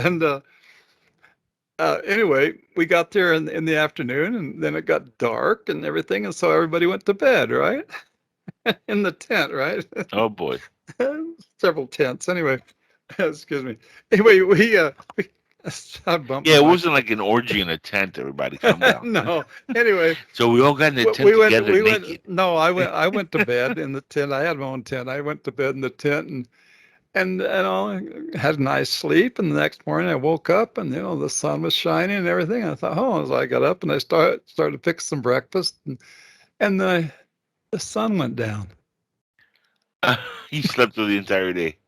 No, it got very cloudy and everything. So I thought it was night and I thought the sun went down, but it didn't. It was just hidden behind the clouds, Oh, because it's going to And rain. it was just in the afternoon. I went to bed and I apparently went to sleep for a while. And when I woke up, I thought it was the next morning, but it wasn't. It was the same day. And then the sun went down. Are you sure you weren't taking drugs back then? No. I was like 8 or 9 years old at the time. They might have slipped you something and it's like, knock the kid out. So we can have some real fun. No. We're in the woods. He'll never know what's going on. Yeah. He'll be on a podcast 35, 45 years later and he's going to talk about this. Yeah. Well, What a podcast, Pod. Don't worry about it. He'll be on one and he's going to talk all about this. KGRA didn't have video, or at least they wouldn't let me do it. Well, you see, not every chubby person that owns a network is, able to pull this off like I am on video. Yeah. Okay. Well, I'd have stayed with KGRA, but Race Hobbs one day. I mean, he took over. It was Bill Forte, right? And he did a fine job. Right. Even though he's pedophile, all that stuff. He did a very good job of producing. Really Pedo good. Bill. Pedophile. Okay. One day, at Clear Blue, Race Hobbs took over producing, right? Hmm. And in a 5-week period, he only produced 2 shows. 2 of those shows that he didn't produce, okay, I was sitting right here at this same place, well, not exactly the same place, but anyway. The background wasn't as... He didn't show up. He didn't show up. He didn't show up. And his excuse was that his sister or somebody died, 2 or 3 weeks worth of mourning, I don't get that, okay? And so one day I said to him, I says, look, Race, I says, this isn't going to work just producing a show now and then. I do a weekly show. I says, when my mother died, I was at the work the very next day. So what's going on here? And you know what he said? He said, fuck you, Mike. And that was it right there. I'll say about that because, there's a death involved, so it's sensitive as it is. I remember when my mom passed, and it's a difference, mother and sister, 2 different things. But I didn't do a show for, like, at least 3 months. I quit my own shows for 3 months, and I took a break for a while. But it was, a big loss. I still feel it now, and we're talking about 2016, 2021. And not a day goes by that, I don't think about my mother. So I can understand Race. I don't know how close he was to his sister, so I don't want to get too much into that. But I understand that there's a level of professionalism also when you're doing a production for somebody. Even though I didn't do my show for 3 or 4 months, I still, had to produce for other people being on the network. And within 48 hours of her passing, I went back to producing for other people. Even though I wasn't personally on the air on my own show, right? I understand that other people are dependent on my producing for them. So I understand both ends of what's going on there. But that should not have been his reaction back to you. You guys should have been able to work that out. That's really not professional. I didn't call him any names. I just was questioning him. Why aren't you producing my shows? Yeah. That's weird because I know they had a good staff at one point on KGRA when it comes to the production. I'm pretty sure he could have set something up with another producer. Yeah, Race actually did my intro. I know. And he's a very talented dude. I've seen the. When it comes, and they're very talented. And I don't like talking. Networks, good or bad, because kind of we're trying to plug ourselves here. in a non-sexual way, Mike. Relax. Mhm. With PSN and SoFlo, but I give credit where credit is due, and I've seen some of the stuff that Race does, and I got nothing that I've seen that is not well put together, and that goes for a lot of shows online and stuff. I don't know what his initial problem with me is personally, but Yeah, I well, have ideas, and I don't want to get into that because it's old and the it's truth is, history. when I told him that I wanted you on my show, Oh, I know. Yeah, yeah, all right, yeah. he He first wasn't didn't too want to do it. happy. He didn't want to do it, and I said, well, come on, whatever the problem is, I want Angel Espino on my show, and he finally said, okay, fine, but he didn't want to do it at first. I know. I heard, and it's funny because I like even when that show happened, I had nothing, incident or anything pop up between me and him. Like I never said, "Hey, man, what's your beef with me, son?" Like it never got ugly. Like Yeah. you know, people like I don't know, like it sometimes, Mike, and this goes back to like what we were saying earlier about the texting, how you can't always tell what somebody means when they text them. I think also when people talk behind people's back. That's why I enjoy doing stuff on air. Sometimes I just air stuff out, so people know I'm not talking behind their back or anything. But sometimes when people do talk behind people's back and tell other people things that are not true about them, they believe it so much because of the individual that's giving them that information, and they start actually hating that person. And I think that's what happened to me because I really had more than I've had maybe three communications verbally with Race. One was when he produced that show, and two other times was when we started Skywatchers Radio on Art Bell's network on Dark Matter Digital. Yeah. Back in 2013, 14, when we started doing before Art ever got on air, by the way, we started, helping Keith, with the scheduling. And when we were about to debut, we had an issue, and Race was on the call when that happened. But other than that, I mean, and that wasn't even an issue with me and him. So I have no idea what his personal beef is with me, but I have theories as to who it came from and why those issues are there. As far as the pedal bill, that's something that I can never forgive or forget because he initially the young boy. Yeah. There's no getting around that. Like there's only so much I would overlook when it comes to somebody's, past.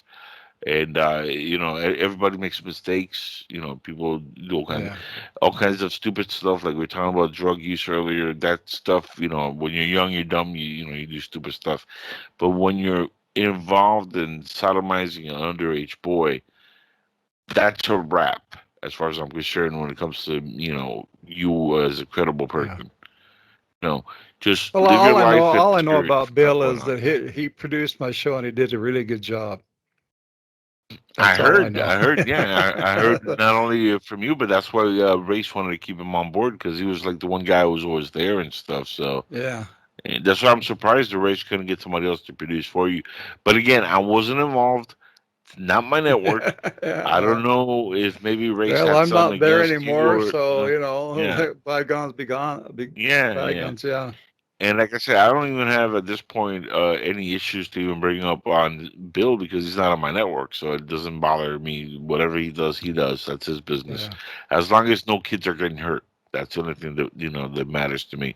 Now, if it ever becomes public that he's doing something to another kid, and I get news of that, I'm gonna tell that to the audience because I think Yeah. people should hear that, and people should know who they're investing their time and money in when they do evil deeds like that.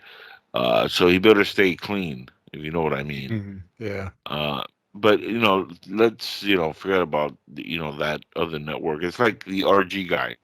The less we mention the past and these other individuals, the better, I think. Yeah. So Well, let's move forward RG, on yeah, everything. that's what I want to see with you and Travis and then this whole thing too, Yeah. man. I want to like just see this go away because it's ugly.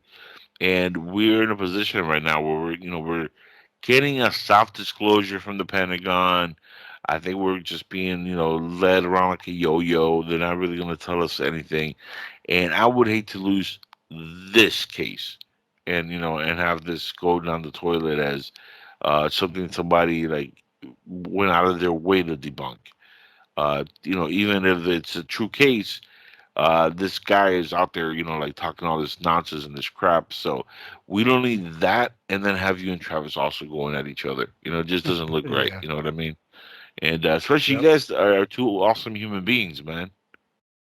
You Well, know, it's like when you're watching pro wrestling and the good guys are going against each other instead of going against the heels and the bad guys, and you're like, why is the Macho Man Randy Savage, which would be you, by the way, and Ricky the Dragon Steamboat, which would be like Travis Walton, why are they going at each other?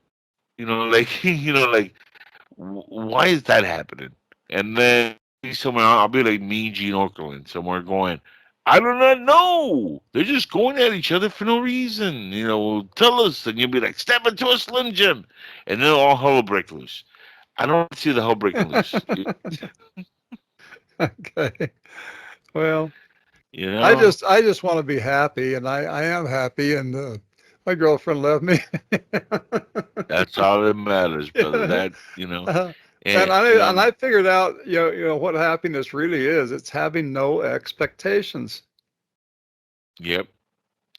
I was talking to my friend Pedro about that recently, and I told him, life for me has sucked for a long time, and at this point, I have no clear expectations of the future. I just kind of go with whatever happens. I just try to keep my nose clean, and Yeah. try to live a righteous life. I'm agnostic, which can tell people like they're like, really? I thought you were a diehard Christian. You're a Trump supporter, right? And I'm like, yeah, you can be agnostic and still support Trump. Duh. I'm Latino and I support Trump. Duh. People are like, don't you know he wants to deport you? And I'm like, I really don't think he's going after Cubans. Relax. But he hates all immigrants. Yeah, that's right. He married all immigrants. Relax. His wife? She's an immigrant. Yeah. Well, when Stupidity. somebody's saying something bad about the bad guy, they got to say something bad about him. They got to make it up, whatever. Yeah, That's what the skeptics have done with me and Travis. They just literally make up crap. I mean, Phil Klass did it, and from there on to the present. I mean, RG is just the latest Phil Klass in a lot of ways. this thing, a low budget Phil Klass. This guy made up about Gentry Tower is just so absurd. Tell us about that. We know exactly where the UFO site is. Travis does, and all six of us, and the Forest Service, and Sheriff Gillespie, and all those people. We know exactly where it was. Okay, it's documented, right? Yeah. You can't even see Gentry Tower from the site. Not even if you're standing on the ridge. And at the time, it was covered with trees. Now there's been a fire, and even if you stand on the ridge right now and look west where the tower is, you can't see it. So his claim is that was this the crap is, and this guy and his Australian helper, okay, are saying that's exactly it. It's documented, and that's what happened. God, shit, ridiculous. This reminds me of the Rendlesham Forest case. You ever heard about that? That incident? Yeah, sure. Okay, there's a light tower near where this incident happened. And I've seen the documents. I've researched the background on where this tower is located. There's no way that was the source of the light that these people saw in Rendlesham Forest. But yet, the debunkers, or as my old friend Stan Friedman, rest in peace, used to say, the nasty debunkers. They would lead you to believe that, these individuals that worked that forest over and over again couldn't tell the difference between that and UFOs. It goes even back to the Jesse Marcel stuff and Roswell. Like a guy who works for the government with aircrafts, the highest, most advanced government aircrafts, can't tell an aircraft from a weather balloon. Yeah. And this guy, I don't want to mention his name, taking pictures of Gentry Tower at night. He says, look, that's what they saw. First of all, what we saw was not that high up in the air, for one thing. The other thing is Gentry Tower, lighted at night, is square. Okay, it don't look anything like what we actually saw. Yeah, it Nothing doesn't like even it at fit all. the. It doesn't even fit the And Gentry description from the Tower book. doesn't move, and it doesn't abduct people, and it doesn't zoom off. Yeah. It drives away. No. Not only that, this has been documented for like decades. Oh yeah. So and it's not. All of a It sudden looks now nothing it's like what you guys all of a said. So I sudden mean, it's Gentry Tower. Oh my Yeah. God. Just absurd. I mean, people just make things up to You know try what- to give it a name for themselves. That's what it That's is. what it is. Just like I That's said a what it while is. ago. Yep. Gain a name for themselves. That's What you that's all. guys should do, Mike, is next time somebody comes up with some BS like that, say, you know what, you're right. There was also some swamp gas from Uranus. Yeah, there you go. Oh, yeah. And Swamp just, gas. because that's the old like gag in Oh, the UFO lightning. field. It's all swamp gas from this planet or that planet. Really, how did it hit Earth? That swamp gas. Was it by Yoda's powers from Star Wars? How did that happen? Because I don't remember swamp gas like imagery coming to Earth Well, anytime. I've seen ball lightning. Yeah. Well, I mean, do you see the aurora borealis, ball lightning? There's different stuff that we could clearly address to maybe in the Yeah. past where people had some weird experiences, Aurora borealis. Yeah, you actually seen that a couple of times from. and it's beautiful when you see it in person, right? Well, I've always seen it from Arizona. A high spot Right. both times. But I've seen some incredible things in my life. Oh man. And some of those things are explainable, like the Phoenix Lights. Yeah. Were not extraterrestrial, damn it. I had that witnessed the conversation, Phoenix yeah. Lights, and yeah, we've gone through that. Yeah. Yeah. I still I believe that was our own military aircrafts. Personally. Could have been. Yeah. I don't think that was ET. I Of course, think there that. were two events, the Phoenix Lights. Right. Well, you The saw second- the second one. It was when you saw it, right? No, The first one. Yeah. Right. No, the second one was one with the pitcher, Kurt Schilling was one who witnessed that second one. That's what it was. Yeah, well, I saw the second event, but from a far distance. Okay, I was in North Phoenix and I saw that, but because after experiencing the first event, I took off in my truck and I drove as fast as I could. I almost caught up to it, but not quite. But I pulled over there by Anthem, Arizona, okay, on a hill, and I watched this object fly basically over south end of South Mountain, okay, and it disappeared. And then later on, these flares, it looked like flares, but I was far away from it, so I didn't see much. Anyway, So you think there were flares? well, they, according to several people, they were flares, and looking at everything, I've documented the Phoenix Lights that come and go. I even found some people in Boulder City, Nevada, who saw it, which is different from the people in Henderson. Right. And we won't get into that because it's just a lot of strange stuff that people don't want to even hear. What do you think Arizona and Phoenix and Snowflake and all these areas have had all this activity in the decades, the last 40 years? Probably the Phoenix Lights and the Walton thing, is two of the most famous things, and they both happen in Arizona, and they both happen in Central Arizona. And I of course witnessed both of them. And there's one other thing that happened to me and Travis, not my workers, just Travis. And I was in a Dodge Charger, a couple of years old at the time, but because I bought it new, okay, Dodge Charger, and I still had it in 1970, okay. Oh, wow. The 66 Dodge Charger that I bought. Ooh, that's a nice one. Yeah. Oh, yeah, lime green, okay. Nice. I sold cars for a long time, Mike, so I know what this looks like. This is a beauty. got pictures of it. Anyway, Yeah.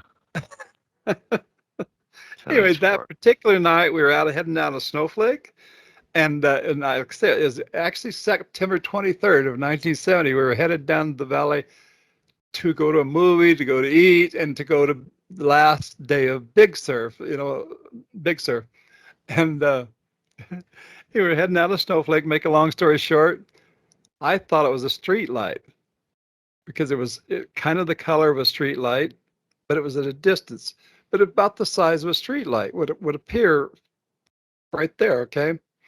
And then I very quickly noticed that it's not a street light because the street light would have went behind us. This stayed forward. Okay. And it took, I don't know, 15 minutes, 12 minutes, something to get to where we could see it, because we drove like 8 miles out of Snowflake, and we got over a slight ridge, not a big ridge, a slight ridge.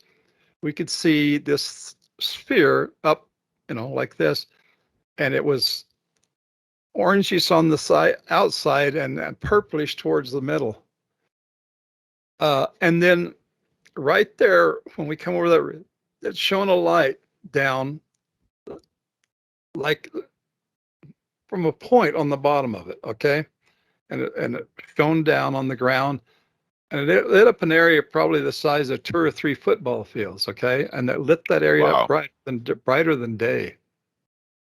And it was did this for a while, just a few seconds, and then the light went out, and this thing went back up in the clouds, which it was creating these clouds, went up into the clouds, and the clouds stayed orangish and like that. We went on past, and at one point we stopped and looked at the clouds, but nothing was happening, so we drove on down to Phoenix. And in the back seat, in the back, my brother Charles, my wife Katie at the time, my sister Joy, and my sister Dana. So it was another big group. I was going to ask you, did you guys have any missing, time or anything like that? No. No. No. So, well, if we're led to believe that these aliens might be interdimensional, they might have had you for 50 hours and then dropped you right back off where they picked you up. So, I doubt that. I don't think so. You didn't have any moment where like you didn't know what was going on and you blacked out for like a minute, right? Nothing like that. No. That's interesting. You could call it a sighting, but you could also call it a close experience. Yeah. Because at one point we were very close, and there were 2 other guys that used to work for me before that time, who saw it from kind of the other side, but they described it the same way.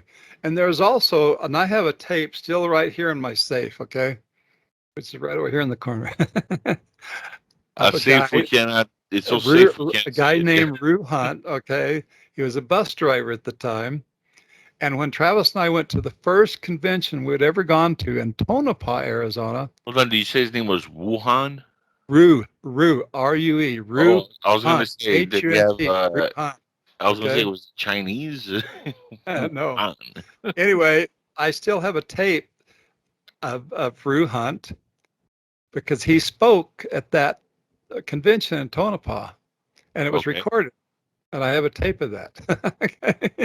Videotape. Talked about it, and I was amazed, man. I just like my sister on that show.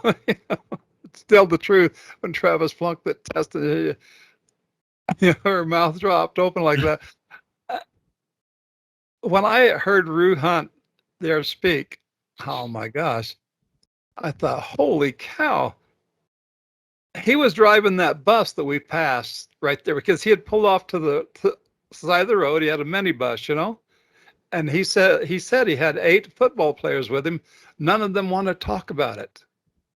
I can imagine.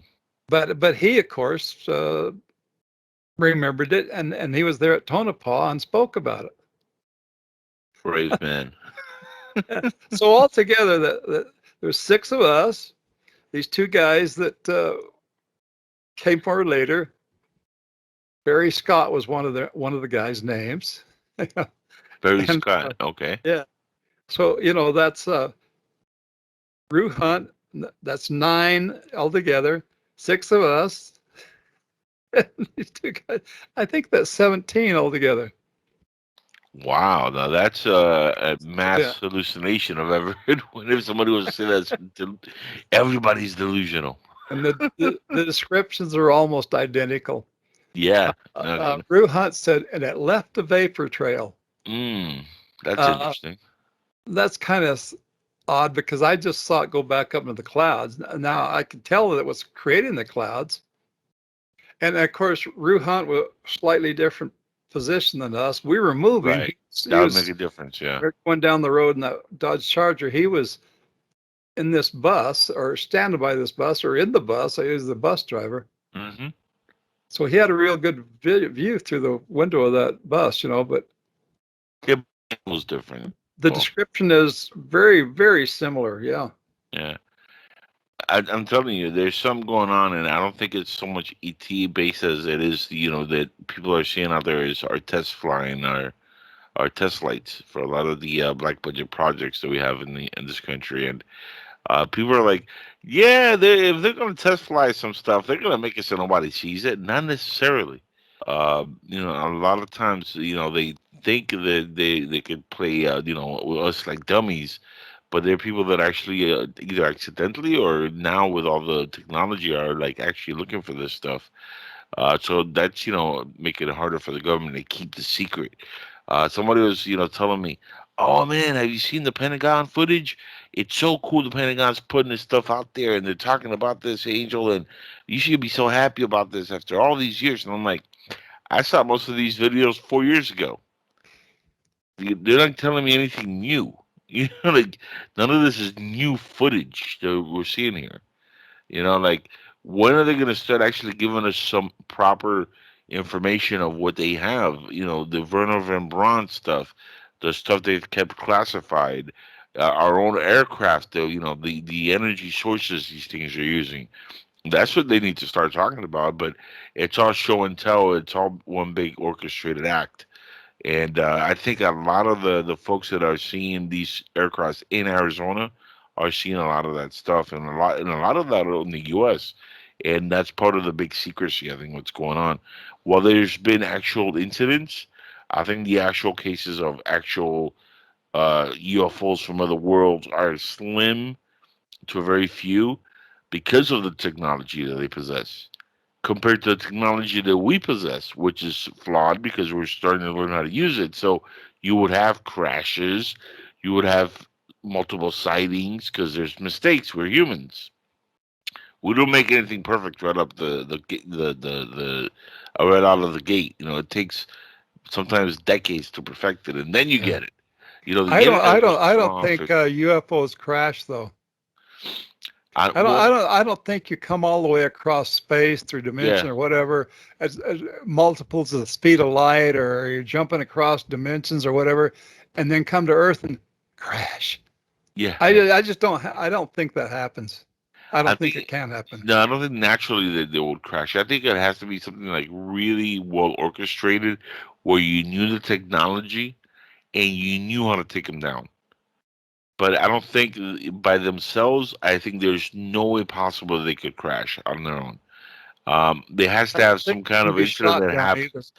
Well, no, there's a possibility because, say, for example, if they did find one here, right, for whatever reason, 1 in a million that they found, or it was given to them by another ET source, which that's another rumor.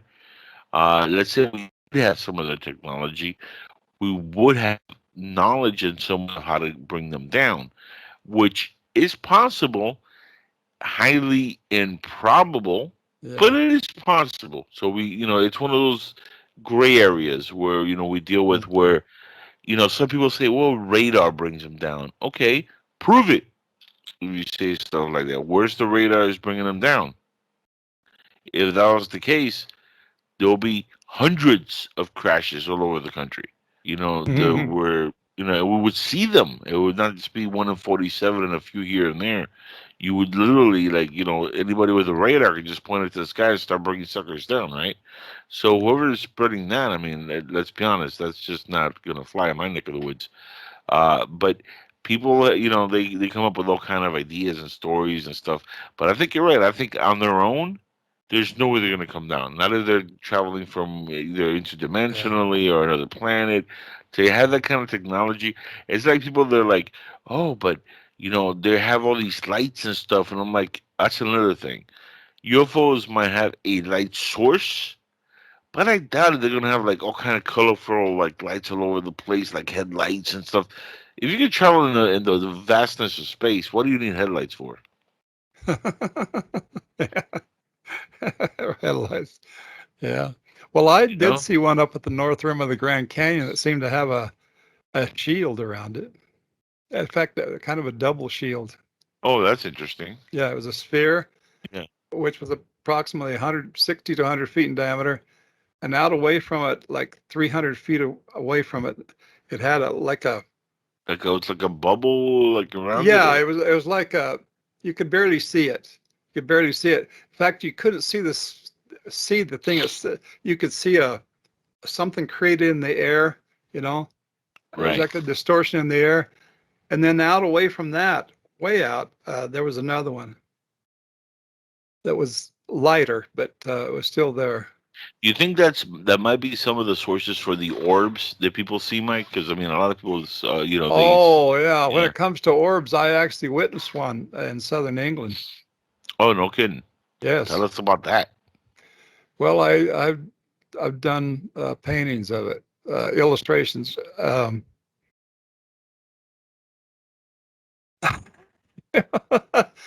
I was I went to England several different times in the season. Okay, Okay. uh, 96. I mean 93, 96, and 97. And in 97, and I was there watching what they call the circle makers. Actually make circles. They would Right. do at night. Yeah. Crop And circles. Yeah. and one day I decided, well, I came up with a pattern. I was going to try my hand at it. So I went and laid it out during the daytime, the way they showed me, and I had the equipment to do it. But when I went under this fence, and it was late at night, like 1 o'clock in the morning, to actually lay this thing out to the pattern that I had set the day before, right?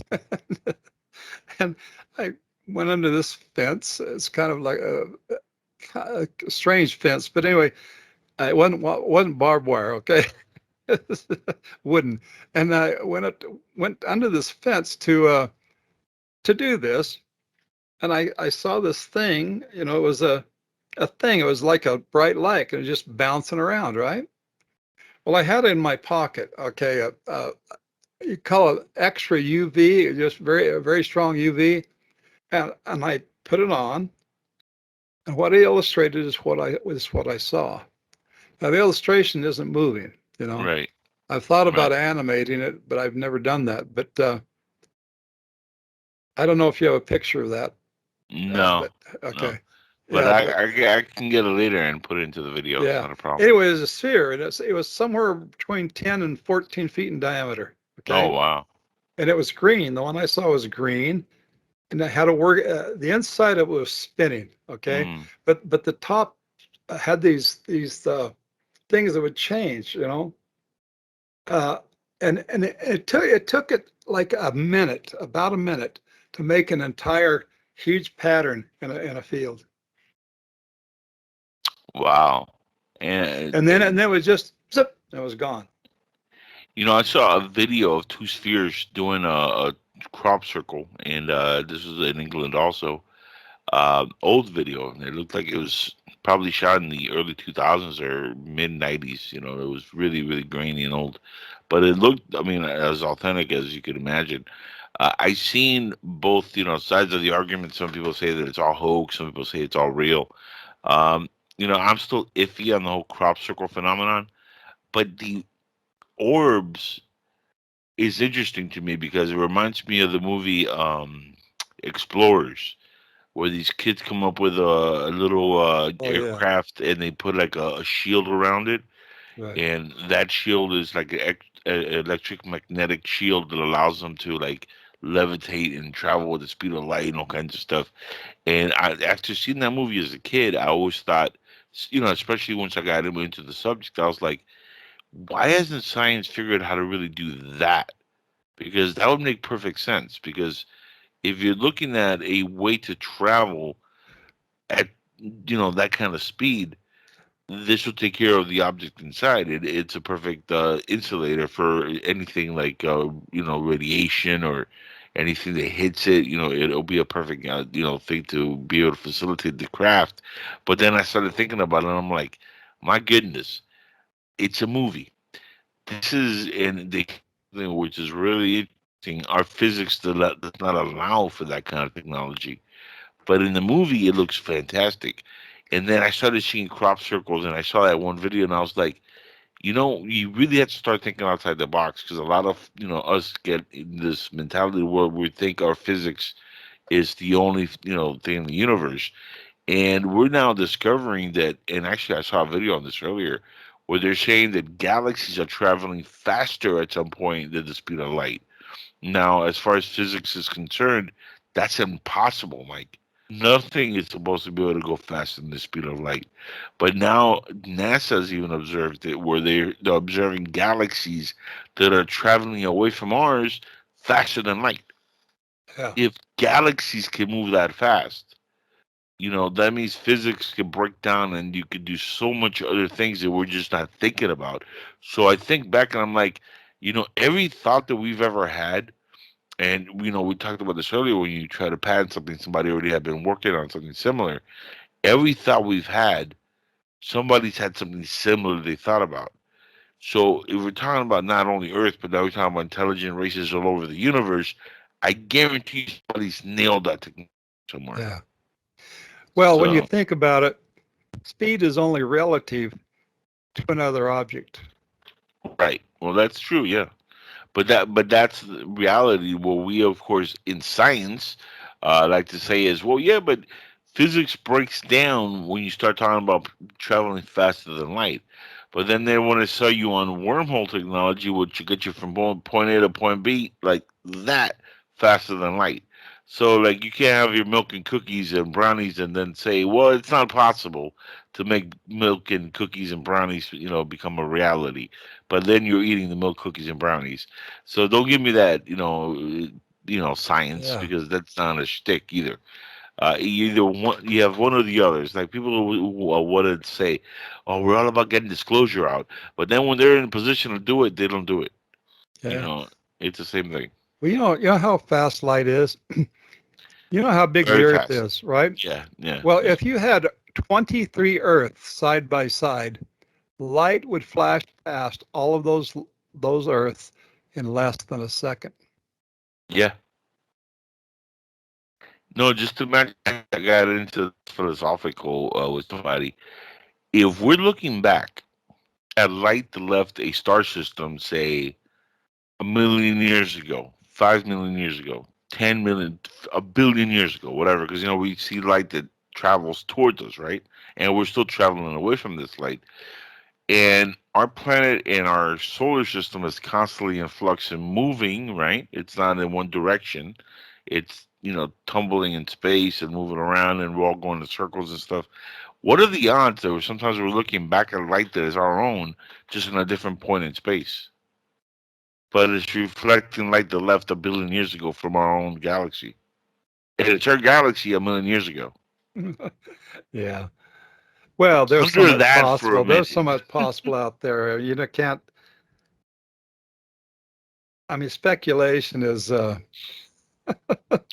Tell me that's not a Oh, mind boy. twister, though, if you think about it. We could be in a completely empty void of space, and everything we're seeing is just our galaxy, reflecting from all the times it's spun around all over the place. Oh, yeah. Well, you can blow your mind with that. I mean, oh gosh. That's a mind twister, isn't it? Yeah, Huh? sure is. And I'm getting sleepy, Angel. You know that? I I'm about know to fall asleep it's here. getting later, but I see you yawning and stuff. You know, we got It's started late, it's and 10:46 right now here in Arizona. see, you're lucky. It's 1:46 here in the morning, but I Yeah, stayed well, up for you, man, because I want to get your side of the well, story. I just thought Yeah, I'd tell you I'm getting kind of sleepy. I usually I go to see bed that. about 10. I know. I see that you're yawning, and I'm like, that's Yeah. rude. Well, I can't help it. You're yawning inside the I wanna Jackal's head, man. What are you If trying to I say? had Is a it a lonely blanket, I'd place go to in here? sleep right here. Now, look, Uh, we're actually about to cut here in a couple minutes because I do have other things to do, like sleep. yeah, You know? like me too. Yeah. I want to see But the sun come up in the morning. well, you have a lot more hours to get sleep than I do before Yeah. that happens. But I will say this, let's cut to the cheese here again and just completely, Cut the denounce, debunk. cheese. Yeah, let's just cut the cheese out of RG because he's full of cheese and it's Swiss cheese Yeah, full of yeah. holes. Yep. So, let's not mention the name, but the initials RG is uh, somebody that we should not at all have believed.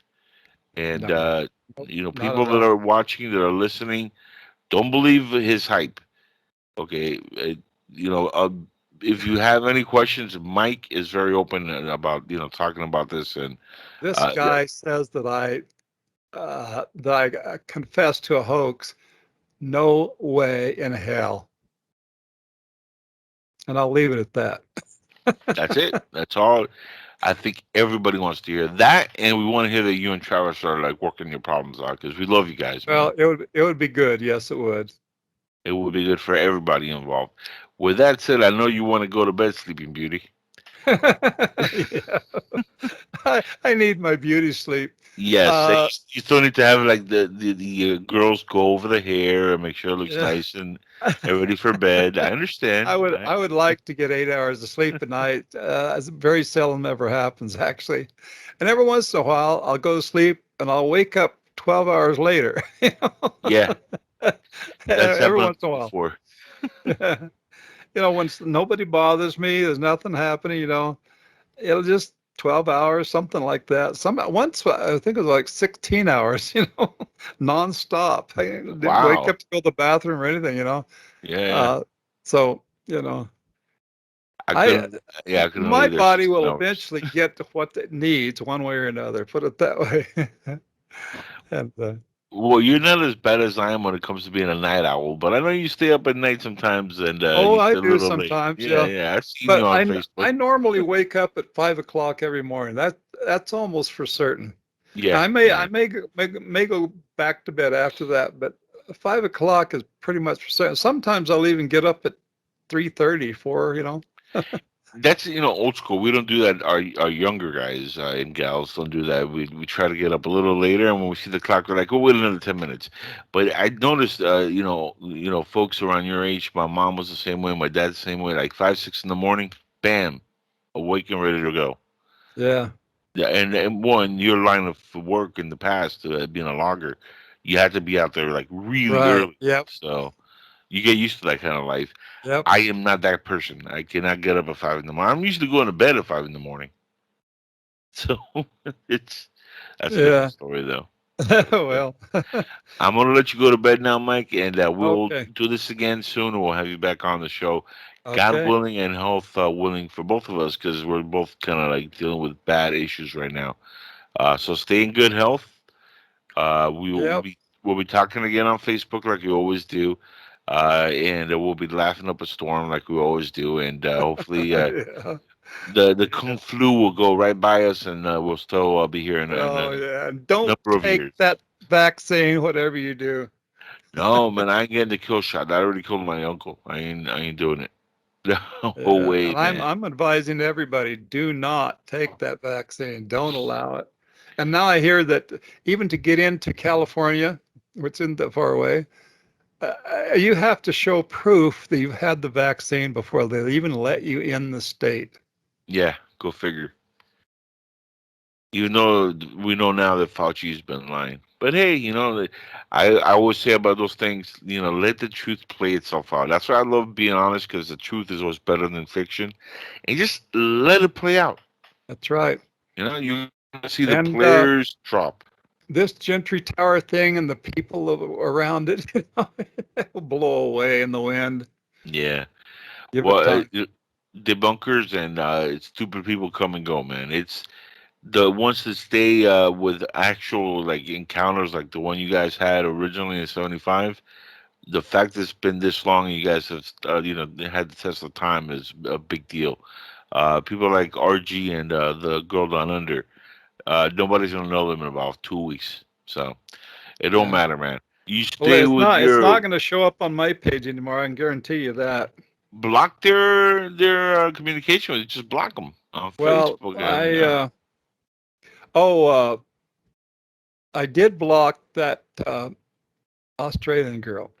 oh, good man. That's the There you go. first time ever that I've done that. Because Well, and her Gentry Tower guy is not blocked. I have never unfriended anybody or blocked anybody ever, but I did block her because she just was persistent. I kept telling her, please get off my page. No more comments. I don't want any more. And finally, at one point, I'd had enough. well, I say you should do the same to RG and just move on and just be at peace, man. Forget about all that nonsense. Yeah. At the end of the day, they have nothing, and that's really all that matters. And as far as you and Travis, like I said, just I want to see nothing but good stuff for the both of you. So let's make whatever else we have left of this year a positive one for you guys. Well, good thought. Good Yeah. thought, Angel. We'll, My we'll angel. send positive. We'll send positive vibes for you. The angel on my shoulder. Some would say I'm the voice of unreason. Some would say I'm the voice of reason. We'll find out which is which. Yeah, well, But you know aren't a you? lot about politics, which I would just as soon forget, but I was very political right before the election. Very Yeah. political. It's funny because Art Bell was very political also, rest in peace. And he was very pro-Trump. And it's funny because a lot of his supporters are anti-Trump. And, he would say it, and the backlash that he would get was incredible. And I'm like, these people are so deranged with their Trump derangement syndrome that they are even attacking now Art Bell, a guy they've loved for 30 years. Boggles the mind. People are like, I thought he was a great guy. We were on his show a couple of times, 2 or 3 times. I know. Yeah. Yeah. Yeah. You guys, you rocked it. I know. Art Bell. I mean, I was never blessed to be on his show, unfortunately. But I remember listening to you guys on there. I was glued to the airways with Art for a long time as a fan. So legend, I Well, was actually scared to talk to the guy. Coast to Coast is still on. Yeah, but it's not the same though. George Norrie, I've never been on his show. It's Travis has, but same. not I know. me. Yeah, what they've done with that network. Even Art didn't like too much what happened with Coast to Coast after he sold it. But it's like George Lucas, man. He sold Star Wars. There's not much you can cry about after the fact. Yeah. Stuff happens. But with that said, man, I know it's getting late. I know you want to go to bed, so I'm gonna let you go now and go dream about Robert Pattinson playing you in the sequel of Fire in the Sky. Okay. All right. We're gonna call this Fire in the Bedroom. Yeah. All right. Well, good night, Angel. You're the man, Mike. I do have to hit the rack. I really do. No, I feel you, brother. So do I. Believe me. But you're the man. Just stay healthy, stay kung flu free, and we shall do this again, my friend. Okay. Very good. Good night. Take care. Have a good night, brother.